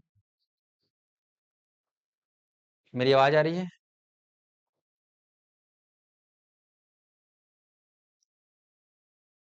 तो हम बात कर रहे थे कोयला खनिज का, लौह का। कोयले का जो है याद रख लेना, पूरे भारत देश में छत्तीसगढ़ कोयला 20%, लोहा जो है 16%। चूना पत्थर की बात करते हैं तो चूना पत्थर में लगभग हमारा योगदान है 10.94%। 94%, लगभग मोटा मोटा याद रखना 10%। अब आ जाओ बॉक्साइट। बॉक्साइट आप जानते हो बॉक्साइट से कौन सा जो है, आज चेंज कर दिया। बॉक्साइट से कौन सा खनिज तत्व बनता है बताइए मुझे? एल्यूमिनियम। क्या बनता है? एल्यूमिनियम, ये आपको याद रखना है। और इसका जो परसेंट है 4.32, 4.32%। अब आते हैं आखिरी में टीन। टीन आपको बोलना है, सुन के मजा आएगा, अच्छा भी लगेगा, 100%। ये देखो, ये आपके दिमाग में एकदम फिट रहना चाहिए ये आंकड़ा, इसको इग्नोर नहीं मारना है। चाहे वो सीजीपीएससी वाला बंदा हो, चाहे सीजी व्यापम बंदा हो। समझिए ना, सीजीपीएससी मतलब 17-60 एग्जाम होता है, उसके अंदर व्यापम के अंदर भी दुनिया भर के एग्जाम हो रहा है। तो ये आंकड़ा आपको एकदम लेटेस्ट आंकड़ा है, तुमको अभी किताब में नहीं मिलने वाला, क्योंकि नया आया है अभी। याद रहेगा, आर्थिक सर्वेक्षण। ये मेरे पास आर्थिक सर्वेक्षण है, यह हद दे, ठीक है ना, ये मेरे को बतावा तुम, ठीक है। ते कोनो बुक में भी नहीं छपे, छप जी 2-4 दिन में, तुम हम पहले से याद कर रहा हो, छपक के देरी मत रख रहा हो, ठीक है ना। तो चलो एक बार फिर से मेरे साथ बोलेंगे। भारत में जो है, भारत में छत्तीसगढ़ का जो योगदान है इन मुख्य खनिजों का, वो कितना कितना प्रतिशत है? तो कोयला का कितना है बताइए? 20। तुम लोग कम से कम पूर्णांक में याद करना सीखो। मेरे को मालूम है तुम लोग भी बहुत बड़े गजनी हो, है ना। कल पूछूंगा 20, 20 भी याद आ गया तो बहुत बड़ी बात है। 7-3 तो दूर सी बात है। तो पहले 20 बोलना सीखो, पहले क्या बोलना है? 20। हाँ, कोयला कतीक 20, 2020 के जमाने में कोयला है ना। लोहा 16, लोहा कितना? 16, ठीक 16। चूना 10, चूना 10, अभी पूछूंगा ना थोड़ी देर बाद। हाँ, बॉक्साइट 4, 4 घाव बॉक्सिंग मानना है ना। तीन 100, तो 20, 16, 10, 4, 100। मुगेम्बो को खुश करना है अब, है ना, बता के। ऑनलाइन वाले थोड़ा तैयार हो जाओ। मुख्य खनिज का योगदान, यहाँ पर छत्तीसगढ़ के मुख्य खनिज का योगदान भारत में। बात समझ में आ गया ना। एग्जाम में पूछेगा भारत में छत्तीसगढ़ के मुख्य खनिज का योगदान बताइए प्रतिशत के आधार पर। तो मैं नाम लिख रहा हूँ, पहले मेरे को लिखने दो, है ना। हाँ, 1, 2, 3, 4, 5। पहला खनिज है कोयला, दूसरा है लोहा। अब मैं लोहा लिखना सीख रहा हूँ, ठीक है। शॉर्टकट में लोहा ऐसे नहीं बोलते रहूंगा। कोयला, लोहा, चूना, अब केवल चूना लिखूंगा। बॉक्साइड लिखूंगा, और लिखूंगा टीन। तो ऑनलाइन वाले आप तैयार हो जाएंगे, बिना देखे बताना है, और मेन बताना है ना, एकदम दशमलव नहीं बताओगे चल जाएगा, कल बता देना। लोहा कितना योगदान कर? 20। हाँ, अच्छा, 7-3, अरे बाप रे, तुम लोग को याद हो गया, ठीक है। लोहा 16, अच्छा, अरे बाप रे, 6-4 भी याद हो गया, ठीक है। चूना, हाँ, क्या बात है। तुम लोग को मैं समझा था गजनी हो करके, है ना, 10 दशमलव, क्या बात है। बॉक्साइड 3-2, क्या बात है, 4%। टीन, हाँ, किसको टीन याद नहीं हो रहा है?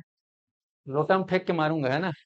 टीन याद नहीं कर पा रहे हो ससुरे, यार कितना है? 100%, पूरा 100%। तो भारत में टीन जो है, एकमात्र यही उत्खनन होता है। भंडारण तो और भी क्षेत्रों में है, लेकिन उत्खनन केवल और केवल छत्तीसगढ़ में हो रहा है। याद रहेगा। तो ये आंकड़े आपको एकदम से रट डालना है, याद करना है। उसके अलावा ये आंकड़ों को याद करना है कि मुख्य खनिज से कितना प्रतिशत हमें आय हो रहा है छत्तीसगढ़ को? 96%। छत्तीसगढ़ में गौड़ खनिज से कितना प्रतिशत आय हो रहा है? 3.7, 7-9%। ओके, अब एक आंकड़ा और याद कर लो, बहुत मेहरबानी होगी। जीएसडीपी जानते हो ना, GSDP, gross state domestic product, राज्य सॉरी सकल राज्य घरेलू उत्पाद। तो सकल राज्य घरेलू उत्पाद में आपको जो है स्थिर भाव पर ध्यान रखना, स्थिर भाव, और स्थिर भाव जो है हमेशा 2011-12 से कंपेयर करते हैं, 2011-12 वित्तीय वर्ष 2000, जो लेटेस्ट अभी जो आंकड़ा है 23-24, 2023-24, ध्यान रखना। इस साल जो भी एग्जाम पूछेगा उसमें 2023-24 का 25-26 मत मार देना, वो आएगा ही नहीं, है ही नहीं है गवर्नमेंट के पास है वो डाटा। तो लेटेस्ट 2023-24 में अगर देखा जाए स्थिर भाव पर किसका कहना चाहिए, बात करें हम लोग खनिज का, खनिज क्षेत्र का। तो खनिज क्षेत्र का आपको याद रखना है, इसका है लगभग योगदान स्थिर भाव पर 34-29-576, 34-29-576, ये लो। इतना पैसा जीएसडीपी में किसका मिला है, किससे मिला है, खनिज क्षेत्र से मिला है। खनिज क्षेत्र से कितना पैसा मिला है, हाँ चलो इसको देखते हैं, इकाई, दहाई, सैकड़ा, हजार, 10,000, लाख, अरे हाँ 10 लाख, कुछ कम हो लगा था यार। हम्म। हाँ ठीक है ना भाई, तो ये जो पैसा ये रुपया में नहीं है ना। हाँ लाख में बाबू रे, ठीक, हाँ अरे मतलब भाई, इकाई, दहाई, सैकड़ा, हजार, 10,000, लाख, 10 लाख, 34 लाख, वो भी लाख में है, आया समझ में। हाँ ये रुपया नहीं लिखा हूं मैं, क्या है ये, लाख है, लाख। अब उसको करोड़ में कन्वर्ट करोगे भयंकर सारा करोड़ हो जाएगा, डिवाइड बाई 100 करोगे तो कितना करोड़ हो जाएगा, 3,000, सॉरी, लगभग लगभग, अ, हाँ 3,429 या 34,000 करोड़ ऐसा कुछ होगा, है समझ में। ये लाख में है ना, तो ये ध्यान रखना, ये तो एग्जाम में ऐसा लिखा रहेगा इतना। तो खनिज क्षेत्र का जो है स्थिर भाव वर्ष 2023-24 के हिसाब से जीएसडीपी में योगदान कितना है, तो याद रखना इतना लाख रुपए, 34,29,576 लाख है, ठीक है ना, याद रहेगा। तो इतना डेटा का आप लोग याद कर लेना, तो आप लोग का बेड़ा पार है, स्पष्ट है। चलिए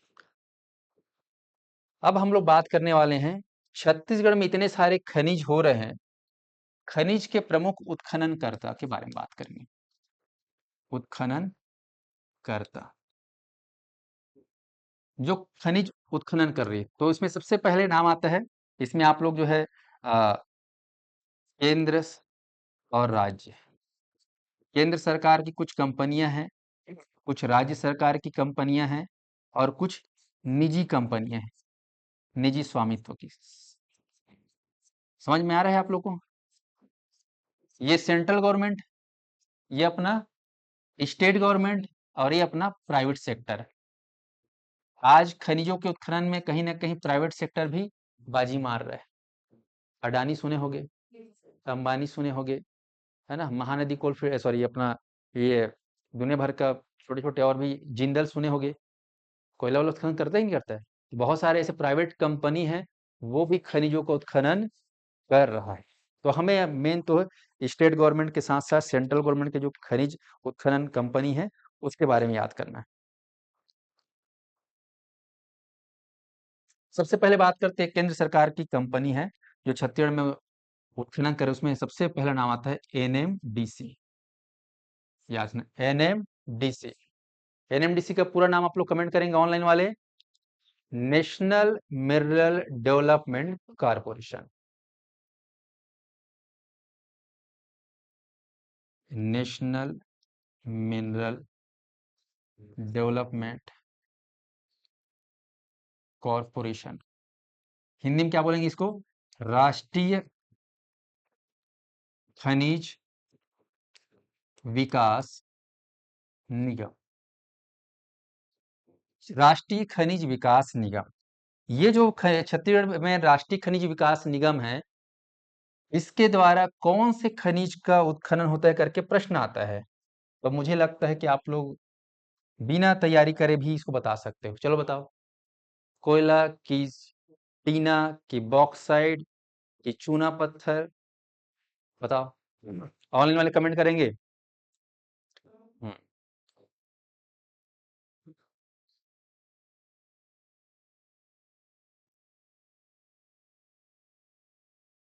अच्छा।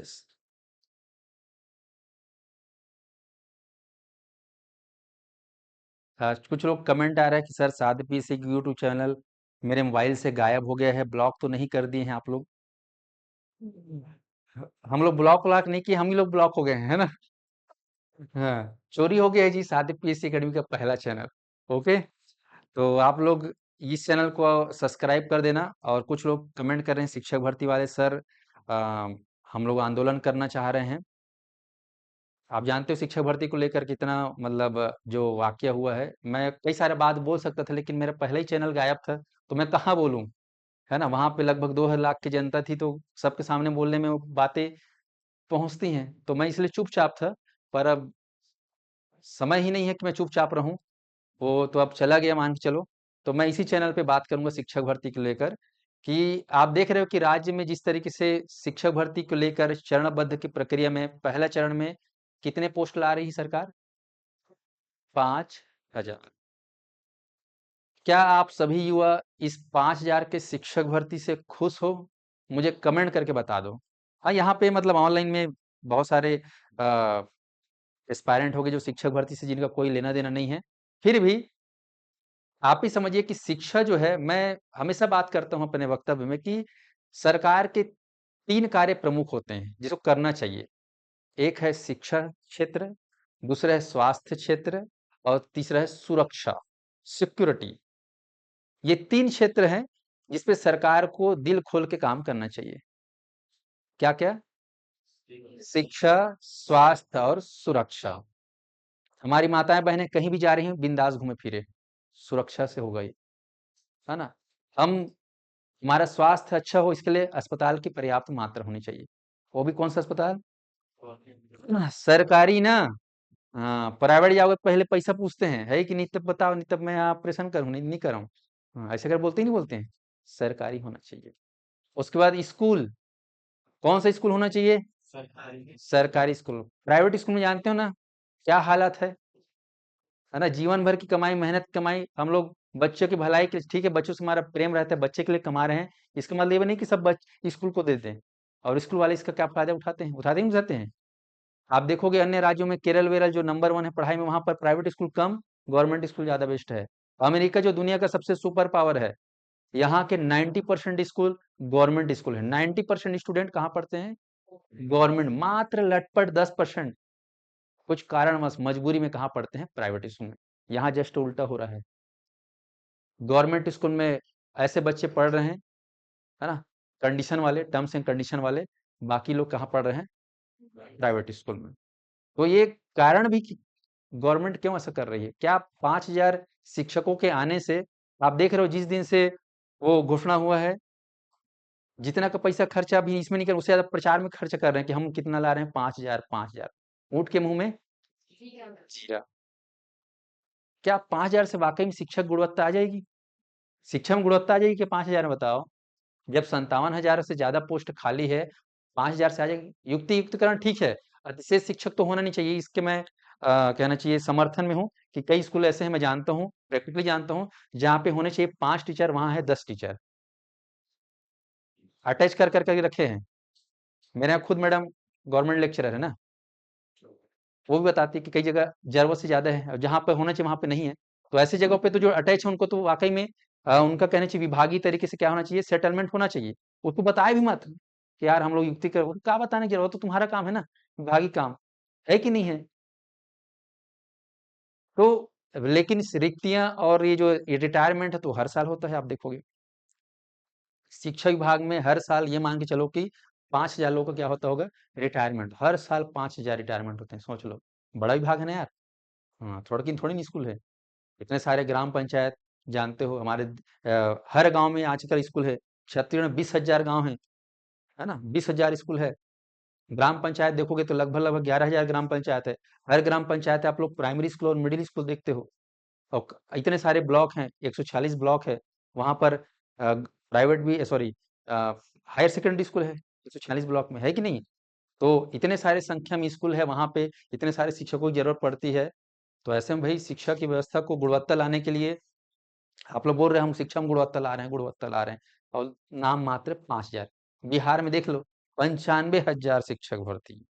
प्रतीक, 95,000 शिक्षक भर्ती। सुन के थोड़ा सा इसे, अरे वाह, 95,000, और यहाँ 5,000, यही बरोबर है, नेंग बरोबर है ना? और उसको इतना महिमा मंडन करे, सब मंत्री लोग अपना पोस्टर लगा लगा के मैं देख रहा सोशल मीडिया में। करना धरना कुछ नहीं है ना, जबरदस्ती के इतना, वो भी कब आया? जब हमारे बच्चे, हमारे युवा गुहार लगाए हैं कि हमें चाहिए चाहिए चाहिए, तूता में धरना प्रदर्शन हो रहा है ना? मैं भी जाता हूँ, हर बड़े बड़े लोग तो जाते नहीं है ना? मेरे को अपने इस फील्ड से भी गुस्सा आता है कि क्यों यहाँ पे हमारे छत्तीसगढ़ के जो बड़े बड़े कोचिंग संस्थान है, क्यों ऐसे चुपचाप बैठे हैं? बड़े बड़े कोचिंग ना, क्यों? इनको टेंडर लेना है गवर्नमेंट से, सीधा बोल रहा हूँ, क्या लेना है इनको? टेंडर लेना है। हम सरकार के खिलाफ बात कर देंगे और युवा के बारे में बात कर देंगे, तो हमारा क्या हो जाएगा? धंधा चौपट हो जाएगा। मैं डरता ही नहीं, मेरे को टेंडर लेना ही नहीं ससुरे। मैं अपने दम पे पढ़ाऊंगा, जिसको पसंद आएगा वो मेरे एकेडमी ज्वाइन करेगा। मेरे को टेंडर से कोई लेना देना नहीं। टेंडर भी देना, वो सरकार खुद बोलेगी आप लोग टेंडर लीजिए अच्छा है करके, तो उस दिन मैं टेंडर लूंगा। मैं पैसा कमाने के लिए थोड़ी कोचिंग खोला हूँ यार। मैं उतना कमाना चाहता थी जितना मेरा रोटी पकड़ कपड़ा मकान पूर्ति हो जाए, और वो मेरा अच्छे से हो रहा है। इतने से मैं पर्याप्त खुश हूँ। लेकिन ये जो चल रहा है धर्राशाही, ये जो है दिखावाबाजी, आडंबरबाजी, ये सही नहीं है। जो वादा किया है, उस वादे के अनुसार जो है 5,000 शिक्षक भर्ती पर्याप्त नहीं है। कम से कम, समझ गया ना, 33,000 का आधा तो होना चाहिए। समझिए ना, आधा। तो ये प्रक्रिया बहुत जरूरी है, और इसके लिए मैं भी आप लोगों के साथ में हूँ। बोलोगे तो आंदोलन में मैं भी आ जाऊंगा, नहीं बुलाओगे तो भी आ जाऊंगा। ठीक है? मैं ऐसा आदमी हूँ, क्योंकि घर में कहीं बुलाकर बता के आते हैं कि कोई, मैं बिंदास चले जाऊंगा आंदोलन में। तो ऑनलाइन वाला टेंशन मत लो, मैं बहुत दिन से इंतजार कर रहा था कि मेरा चैनल आ जाए, इसलिए मैं बोल नहीं पा रहा था, लेकिन अब बोलना ही पड़ेगा। मैं आप लोग के साथ में हूँ, और आप लोग बिल्कुल जो है आंदोलन पे अपनी आवाज उठाइए। हालांकि बोला है कि चरणबद्ध प्रक्रिया होगी, लेकिन चरणबद्ध प्रक्रिया में पहले चरण में केवल 5,000 ये पर्याप्त नहीं है ना? और चरणबद्ध वापस होगा, हर साल होगा भर्ती होने को। वो हमारे लिए तो अच्छा है कि हम हर साल पढ़ाएंगे भाई, बच्चे हर साल तैयारी करेंगे। क्या लेकिन गुणवत्ता क्या 5,000 शिक्षकों से पर्याप्त हो जाएगी? नहीं होगी। कम से कम यार, जितना वैकेंसी हिसाब से 16,000 कम से कम मिनिमम भर्ती होना चाहिए पहले चरण में। उसके बाद बाकी चीजों को अगले साल कर सकते हैं। तो इसके लिए आप लोग बनते रहिए, तैयार करते रहिए, और आवाज उठाइए, क्योंकि आवाज उठी है तभी ना ये फैसला है, नहीं तो नहीं आता, बता रहा हूँ। हाँ, इसमें मैं, एक सर है, मैं अक्सर, आप वो कोई कोचिंग से नहीं जुड़े हैं, लेकिन युवाओं को बहुत प्रोत्साहित कर रहे हैं, हमारे रमेश वर्मा सर जी। मैं दिल खोल के उनका नाम लेना चाहता हूँ। रमेश वर्मा सर जी एक ऐसे शिक्षक हैं, ऐसे प्रोफेसर, ऐसे कहना चाहिए ज्ञानी पुरुष हैं, जो युवाओं को शिक्षक भर्ती के लिए काफी प्रोत्साहित कर रहे हैं, उनको अपना मार्गदर्शन दे रहे हैं कि आप लोग इसके लिए प्रयास करिए करके। युवा आंदोलन करेगा, युवा में बहुत शक्ति है, युवा अपनी मांग को करेगा, तभी शिक्षक भर्ती आएगी। और उसका ये एक छोटा सा ट्रायल है, 5,000 वाला, जो कि सिर्फ और सिर्फ ऐसा लगता है कि माहौल को शांत करने के लिए परोसा गया 5,000। अब मैं बोल रहा हूँ तो उसके पता हो सकता है कई लोग मेरे को गलत बोलेंगे, गलत ठहराएंगे, लेकिन मैं जो दिल की बात है वो मैं बोल रहा हूँ कि 5,000 मेरे को, मैं संतुष्ट नहीं हूँ 5,000 के शिक्षक भर्ती से। आप लोग खुद बता दो, तैयारी करने भिड़ जाओ। मैं पढ़ाऊंगा पढ़ाऊंगा, लेकिन 5,000 पर्याप्त है क्या? उसमें भाई सहायक शिक्षक, शिक्षक, है ना, व्यायाम शिक्षक, उसके बाद लेक्चरर अलग अलग सब्जेक्ट के, कितना कितना आएगा ले बताओ? इतने सारे वैकेंसी है, पर्याप्त है।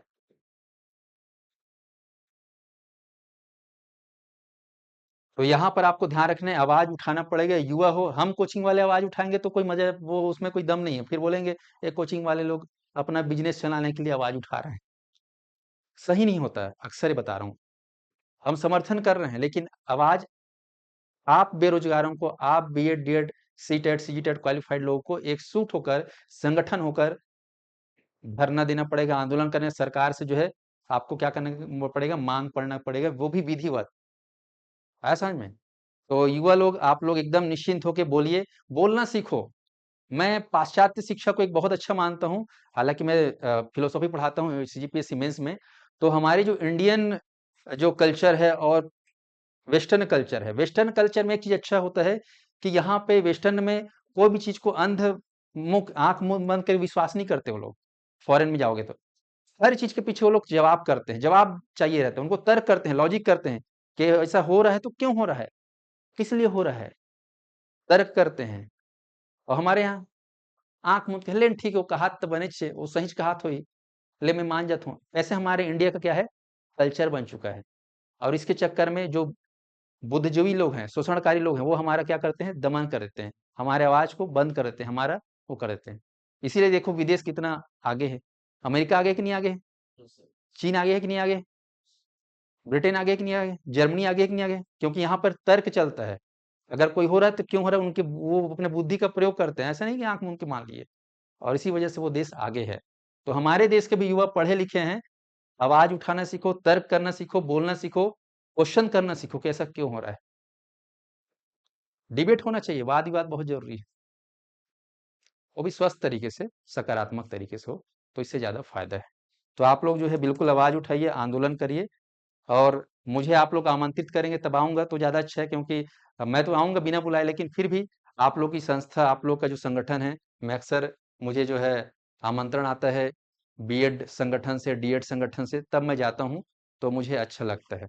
तो बाकी नहीं बुलाओगे तो भी आ जाऊंगा, लेकिन आप लोग भी ट्राई करिए बेटर। हाँ, एडीओ 200 पोस्ट भाई, एडीओ बहुत बड़ा डिपार्टमेंट नहीं है ना यार। एडीओ से कंपेयर मत करो शिक्षक भर्ती को। समझ में आया? हाँ, यहाँ 20 ठो गांव को एक एडीओ संभालता है, 40 ठो गांव के एक एडीओ। उसका काम उतना ही है, लिमिटेड। और यहाँ तो 40 गांव में कितना स्कूल होता है पता है ना? वो भी टीम वर्क चाहिए रहता है। एक स्कूल में कम से कम 3 टीचर चाहिए रहता है प्राइमरी में, मिडिल में कम से कम 4 चाहिए रहता है। तो उसको कंपेयर मत करो। एडीओ वाले भी बहुत, उनका वो जो है जो भी है, सबका अलग अलग तरीका है, अलग अलग कहना चाहिए विभाग है, अलग अलग वहाँ पे मेन पावर की जरूरत पड़ती है, वो सारा चीज। ठीक है, तो फिर उस पे मैं, आप लोग अपना काम को आगे बढ़ाइए, हमारा समर्थन है।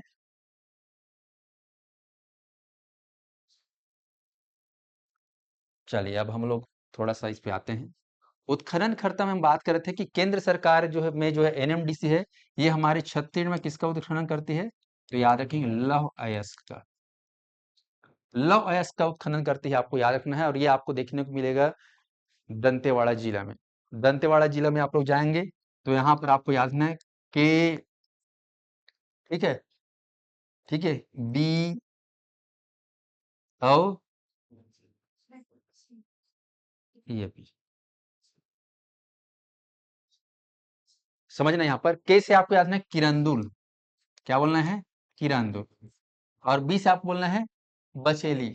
क्या? अब बड़े बचेली, हाँ, तो बी फॉर बड़े बचेली या छोटे बचेली, बचेली याद कर लो फिलहाल। और अगला बी से बैला डीला। याद रहेगा? तो यहाँ पे आप लोग पढ़ोगे कि एनएमडीसी जो है अपना जो है माइंस, अपना जो है कहना चाहिए कार्य उत्खनन कर रही है 1968, 1980, 1900 सॉरी 88 लिखा है ना यहाँ पे, इसको रट डालना, बहुत इंपॉर्टेंट है। 1988। तो छत्तीसगढ़ में पहली बार बैलाडीना ने 1968 से किरंदुल में क्या किया है? लोह उत्खनन का कार्य किया है। ये राष्ट्रीय स्तर कंपनी है, ये महारत्न कंपनी है एनएमडीसी।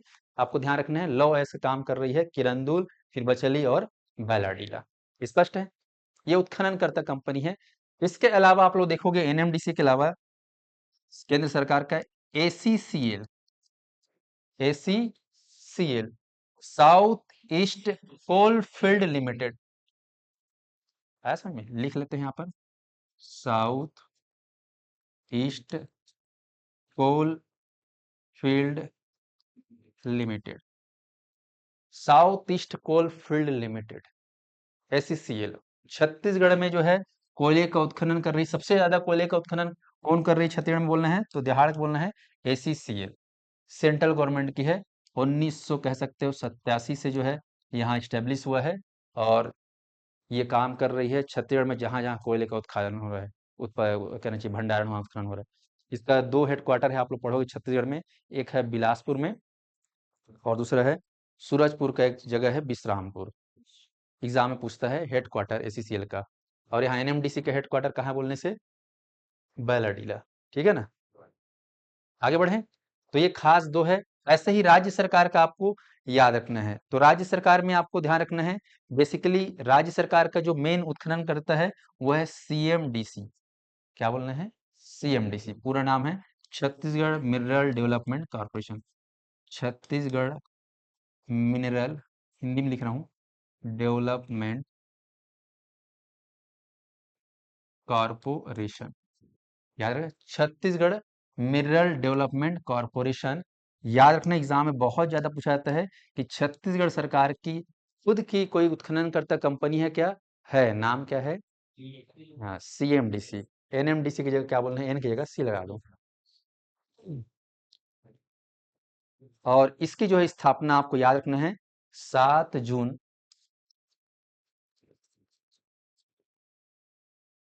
2001। एक ही ठोक है, एक ही ठोक है, 2001। तारीख है 7 जून। आज कौन सा जून है जी? 3 जून बाद, 4 जून बाद आने वाला है बर्थडे इसका, है ना? 7 जून 2001। एग्जाम में सबसे ज्यादा पूछा गया प्रश्न खनिज चैप्टर से वो है छत्तीसगढ़ राज्य सरकार का उत्खनन करता सीएमडीसी का स्थापना, ये गठन कब हुआ है? ऑनलाइन वाले सभी कमेंट करेंगे, सभी कमेंट करेंगे इसको, वेरी वेरी इंपॉर्टेंट। तो ये खनिजों का जो है उत्खनन कर रही है, आपको ध्यान रखना है। इसके अंतर्गत कई सारे प्रोजेक्ट चल रहे हैं। आप लोग पढ़ोगे, टीन परियोजना, कोरंडम परियोजना, बॉक्साइट परियोजना, लौह अयस्क परियोजना, चूना पत्थर परियोजना, दुनिया भर परियोजना चला रही है, पढ़ेंगे डिटेल में। उसके बाद है निजी स्वामित्व में, आप लोग लिख सकते हो अडानी, ठीक है, जिंदल, आप लोग पढ़ोगे। और इधर गोदावरी गोदावरी, बहुत सारे प्राइवेट कंपनी हैं जो क्या कर रही हैं, छत्तीसगढ़ के लौह अयस्क का जो है, आजकल क्या है, लौह अयस्क का ई, सॉरी, अयस्कों का ई ऑक्शन होता है, ई नीलामी होता है। और इसके माध्यम से जो है राज्य सरकार यहाँ के खनिजों को क्या है, टेंडर में बेच रही है। और उसको जो है निजी कंपनियां जो है उत्खनन कर रही है। तो ये आपको ध्यान रखना है, याद रहेगा। अगर आपसे पूछा जाएगा कि एनएमडीसी का मेन मुख्यालय क्या है, ये सेंट्रल का है, तो इसका मेन याद रखना है हैदराबाद।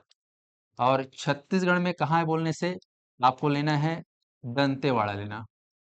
कहाँ लेना? दंतेवाड़ा। एससीसीएल का मुख्यालय कहाँ बोलने से? बिलासपुर। ठीक है। और दूसरा विश्रामपुर, जिला सूरजपुर में। सीएमडीसी के मुख्यालय कहाँ बोलने से? रायपुर। ये आपका है। और निजी स्वामित्व है। अब इसके अलावा एक और याद करना है जो बहुत ही खास है। हम जानते हैं कि हमारे खनिज से इतना सारा पैसा आता है, लेकिन इस खनिज के चलते हम जानते हैं कि हमारा पर्यावरण को भी काफी ज्यादा नुकसान होता ही नहीं होता है।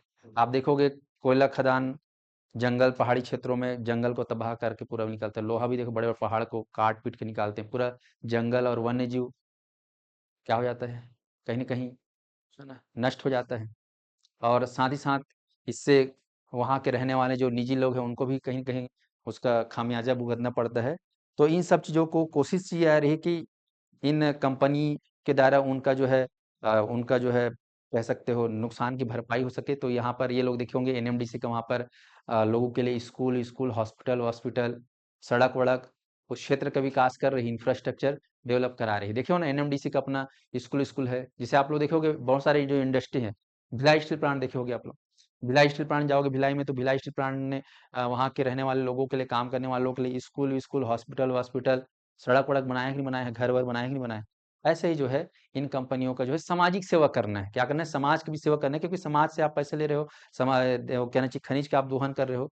तो ऐसे ही जो है एक संस्था है जिसको आपको बहुत अच्छे से याद करना है, जिसको बोलते हैं डीएमएफ फंड।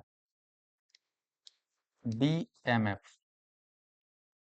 ये डीएमएफ फंड को आपको याद करना है कि डीएमएफ फंड क्या है। Very very important DMF fund, इसके बारे में एग्जाम में पूछा जाता है। तो आप लोग थोड़ा सा ध्यान दीजिएगा डीएमएफ फंड के बारे में।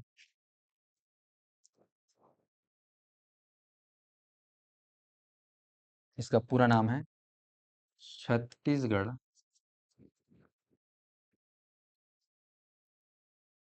खनिज जिला खनिज संस्थान न्यास, जिला खनिज संस्थान न्यास। बाकी इसको बोलते हैं district mineral fund, district mineral fund. और स्पेशल इसका नाम क्या है, छत्तीसगढ़ में चूंकि है ये, तो छत्तीसगढ़ जिला खनिज संस्थान न्यास। ये एक फंड बनाया गया है हर जिला में, क्योंकि हमारे छत्तीसगढ़ में आप देखेंगे कुल कितने जिले हैं भाई, 35 जिले हैं। पूरे 33 जिला में 33 ठो क्या बन गया है, डीएमएफ फंड बन गया है। आज छत्तीसगढ़ में कितने डीएमएफ फंड है बोलने से, 33 डीएमएफ फंड है, याद रखना है। इसकी जो है स्थापना की गई है भारत सरकार के सहयोग के द्वारा। तो ध्यान रखेंगे स्थापना कैसे हुई है, ये प्रश्न आता है। तो भारत सरकार या केंद्र सरकार का खान मंत्रालय या खनिज मंत्रालय भारत में, जिसमें खान एवं खनिज अधिनियम, खान एवं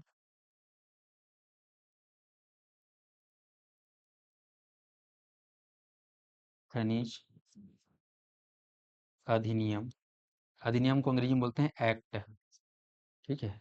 खान एवं खनिज अधिनियम 1957, इसके तहत 1957 के तहत जो है, आप ध्यान देंगे, वेरी वेरी इंपॉर्टेंट, फिर से मैं इसको अंडरलाइन कर रहा हूँ।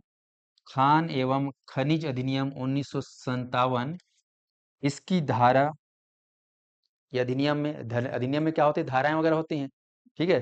तो यहाँ पे देखोगे धारा 9 का, धारा 9 का, धारा 15(4), धारा 15(4), धारा 15(ख),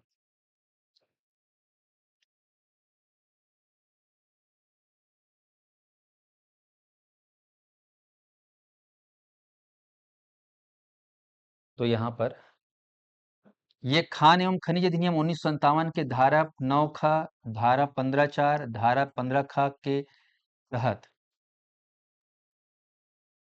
जो नियम बना है, ये वाला छत्तीसगढ़ जिला खनिज संस्थान न्यास या नियम 2015, नियम का नाम क्या है, छत्तीसगढ़ जिला खनिज न्यास संस्थान 2015, नियम 2015, ये नियम से जो है डीएमएफ फंड बनाया गया है, याद रखना है। और इसकी स्थापना हुई है 22 दिसंबर 2015, वेरी वेरी इंपॉर्टेंट।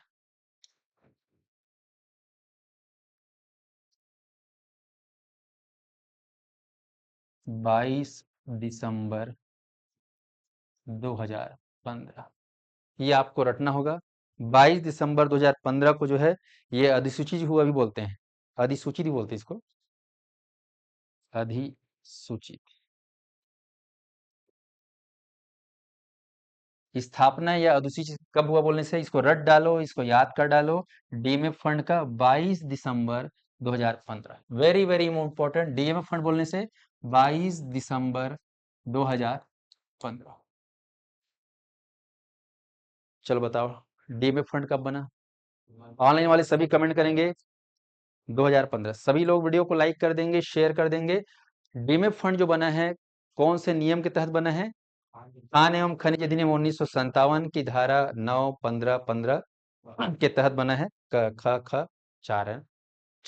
नियम को क्या बनाया गया, नाम क्या दिया गया, छत्तीसगढ़ जिला खनिज न्यास संस्थान नियम 2015। स्थापना कब हुई है, ये राज्य के कितने जिलों में लागू है बताओ, कितने जिलों में लागू है, कहीं पे लिखा हो ना, ये राज्य के 33 जिलों में 33 ठो डीएमएफ फंड है, आपको याद रखना है।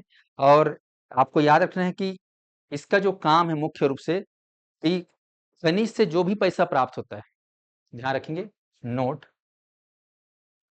खनिज से जितना भी रॉयल्टी, रॉयल्टी जानते हो ना, सुने होंगे, राज्य सरकार को रॉयल्टी के रूप में राजस्व प्राप्त होता है। जैसे आप लोग देखो गांव में मुरु मुरु ले जाते हैं तो उसको कुछ रॉयल्टी देना पड़ता है पंचायत को, तो वही पैसा है सरकार का। तो जो भी रॉयल्टी मिलता है या खनिज के कुल आय का 10 से 30% राशि डीएफ में जमा होती है। ये आपको याद, कितना परसेंट? 10 से 30%। जैसे मान लो खनिज से 100 रुपये मिल रहा है पंचायत को, तो हो सकता है 10 रुपया, 100 रुपये मिल रहा है मान लो, तो 10 रुपया या 20 रुपया या 30 रुपये तक का एक रेंज बनाया गया है। ये जिला के ऊपर कहना चाहिए निर्भर, वो उसको स्वतंत्रता है कि आप 10%, 20%, 30% जमा कर सकते हो। आया समझ में? तो कितना प्रतिशत डीएमएफ में जो है जमा की जाती है, ये भी पूछा जाता है एग्जाम में।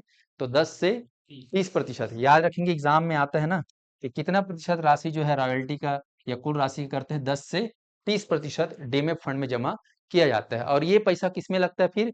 उस क्षेत्र के विकास में। जैसे बालोद जिला में खनिज का उत्खनन, तो बालोद जिला के विकास में पैसा लगेगा। जैसे बेलाडीला में खनिज का दोहन, और तो बेलाडीला क्षेत्र में उसका क्या होगा, उस पैसे क्या लगेगा, समाज सेवा में लगेगा, चाहे उससे स्कूल बने, सड़क बने, पंचायत जो भी बने, सारा चीज का निर्माण होगा। आया समझ में? तो यहाँ पर आपको ध्यान रखना कि ये जो डीएमएफ फंड होता है, वेरी वेरी इंपॉर्टेंट, इस डीएमएफ फंड का अध्यक्ष कौन होता है करके सवाल आता है, याद रखेंगे। डीएमएफ फंड का अध्यक्ष कौन होता है, याद कर लेंगे, वेरी वेरी इंपॉर्टेंट, एग्जाम में आता है। तो आपको बोलना है उस जिला का कलेक्टर। कौन होता है? जिला कलेक्टर।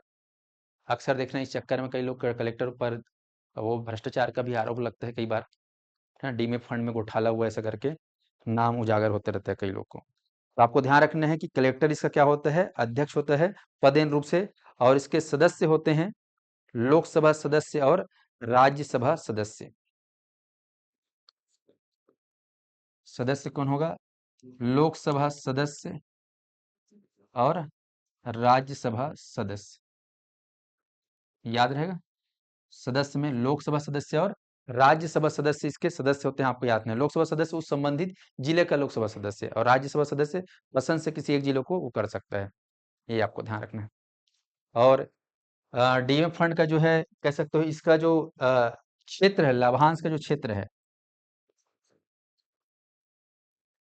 इस पैसा का खर्चा कहाँ करते हैं, वह किस क्षेत्र में करते हैं, तो आपको बोलना है इसका जो है खर्च जो है सुपोषण, स्वास्थ्य, शिक्षा, पोषण, स्वास्थ्य, शिक्षा, इसके अलावा कृषि, पेयजल, कृषि, पेयजल, एक हिसाब से आप बोल सकते हो इंफ्रास्ट्रक्चर के लिए, अधोसंरचना के विकास में उस पैसे को खर्च किया जाता है।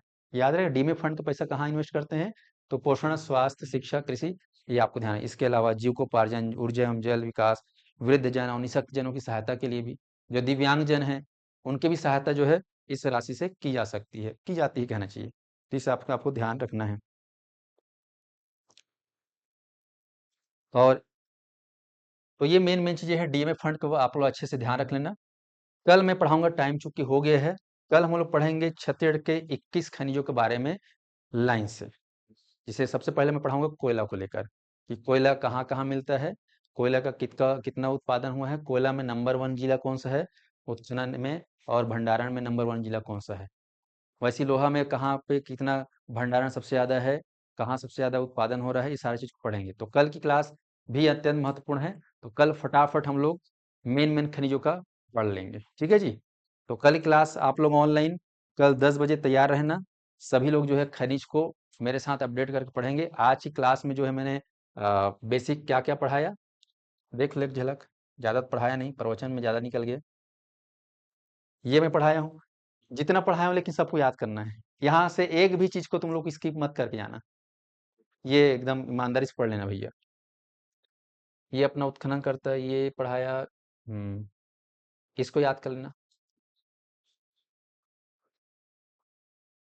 इसको आंकड़ा को एकदम याद कर लेना, लेटेस्ट आंकड़ा है भाई, गौड़ खनिज इसको बोलते हैं। मुख्य खनिज किसको बोलते हैं? प्राकृतिक प्रदेश के हिसाब से थोड़ा दिमाग लगाना है कि कौन कौन से प्राकृतिक प्रदेश कौन सा मुख्य खनिज देखने को मिलता है। 4 ठोक है उसमें, 5 ठो मुख्य खनिज दिखते हैं। छत्तीसगढ़ में 28 प्रकार के खनिज में 21 प्रकार के खनिज है ना? ये आपको ध्यान। तो ये मैं पढ़ाया हूँ, हालांकि ज़्यादा नहीं पढ़ा पाया हूँ, पर कल हम लोग ज़्यादा पढ़ेंगे, ठीक है? तो कल आप लोग लाइव जुड़ेंगे ऑनलाइन, और सभी अभ्यर्थी तैयार रहिएगा। इसका पीडीएफ हमारे मोबाइल ऐप में मिलेगा। सभी लोगों से मैं कहना चाहूंगा कि ध्यान रखिएगा एक चीज में, साध्य पीएससी एकेडमी का जो है नया नहीं, मतलब हम लोग का दूसरा चैनल ऑलरेडी बना हुआ था 2.0, इसको आप लोग सब्सक्राइब कर लीजिएगा, है ना? क्योंकि पहला चैनल जो है वापस आने का चांस कम लग रहा है। तो आप लोग जो है इसमें अपडेट लेते रहेंगे, और सबसे ज़्यादा जो जरूरी है, क्योंकि मुझे अब यूट्यूब पे ट्रस्ट थोड़ा सा, समझ रहे हो ना? अब हो गया, 2 बार हो गया मेरे पास, और कांड तो तीसरी बार कांड हुआ है, नहीं तो अभी तक मेरा चैनल और बहुत आगे बढ़ जा रहा था। तो इसीलिए जो है ये सब चीज़ों से बचने के लिए आप लोग क्या करेंगे, मोबाइल ऐप हमारे साथ पीएससी एकेडमी का क्या है, मोबाइल ऐप है। गूगल प्ले स्टोर में भी है और एप्पल वाला में भी है, आईफोन में भी। तो मोबाइल ऐप को आप लोग डाउनलोड कर लेना। नाम क्या रहेगा एप्लीकेशन का? साध्य पीएससी एकेडमी। जो लोग अपडेट नहीं किए हैं अपडेट भी कर लेना, कई लोग अपडेट नहीं कर पा रहे हैं। आप लोग प्ले स्टोर से अपडेट करना, ऑप्शन आता है अपडेट करने का, क्योंकि अपडेट करेंगे तो उसमें बहुत सारे चेंजेस हुआ है हमारे ऐप में, तो वो चेंजेस का फायदा आपको देखने को मिलेगा। ठीक है जी। तो बहुत बहुत धन्यवाद। बाकी इंडियन जीएस में हिस्ट्री, संविधान, भूगोल को लेकर मैं आऊंगा। 15 तारीख एडीओ का एग्जाम है, उसको लेकर ध्यान में रखते हुए मैं कोशिश करूंगा। फिर ये कहानी जो है लगातार अब चलते जाएगी। बस यही कहूंगा कि जितने लोग जुड़े हैं सभी लोग अपने घर के मोबाइल में, सबके घर में 3-3 मोबाइल पक्का होगा, सभी लोग सब्सक्राइब कर देना मेरे चैनल को। और जो लोग मेरी जानकारी को नहीं सुने होंगे उनको बता देना कि हमारे साथ ऐसा हुआ है, क्योंकि ये कहानी है।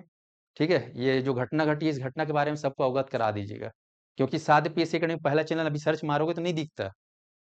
तो कई लोग ऐसा लग रहा है कि हमारा एकेडमी बंद हो गया है, ऐसा लग रहा है।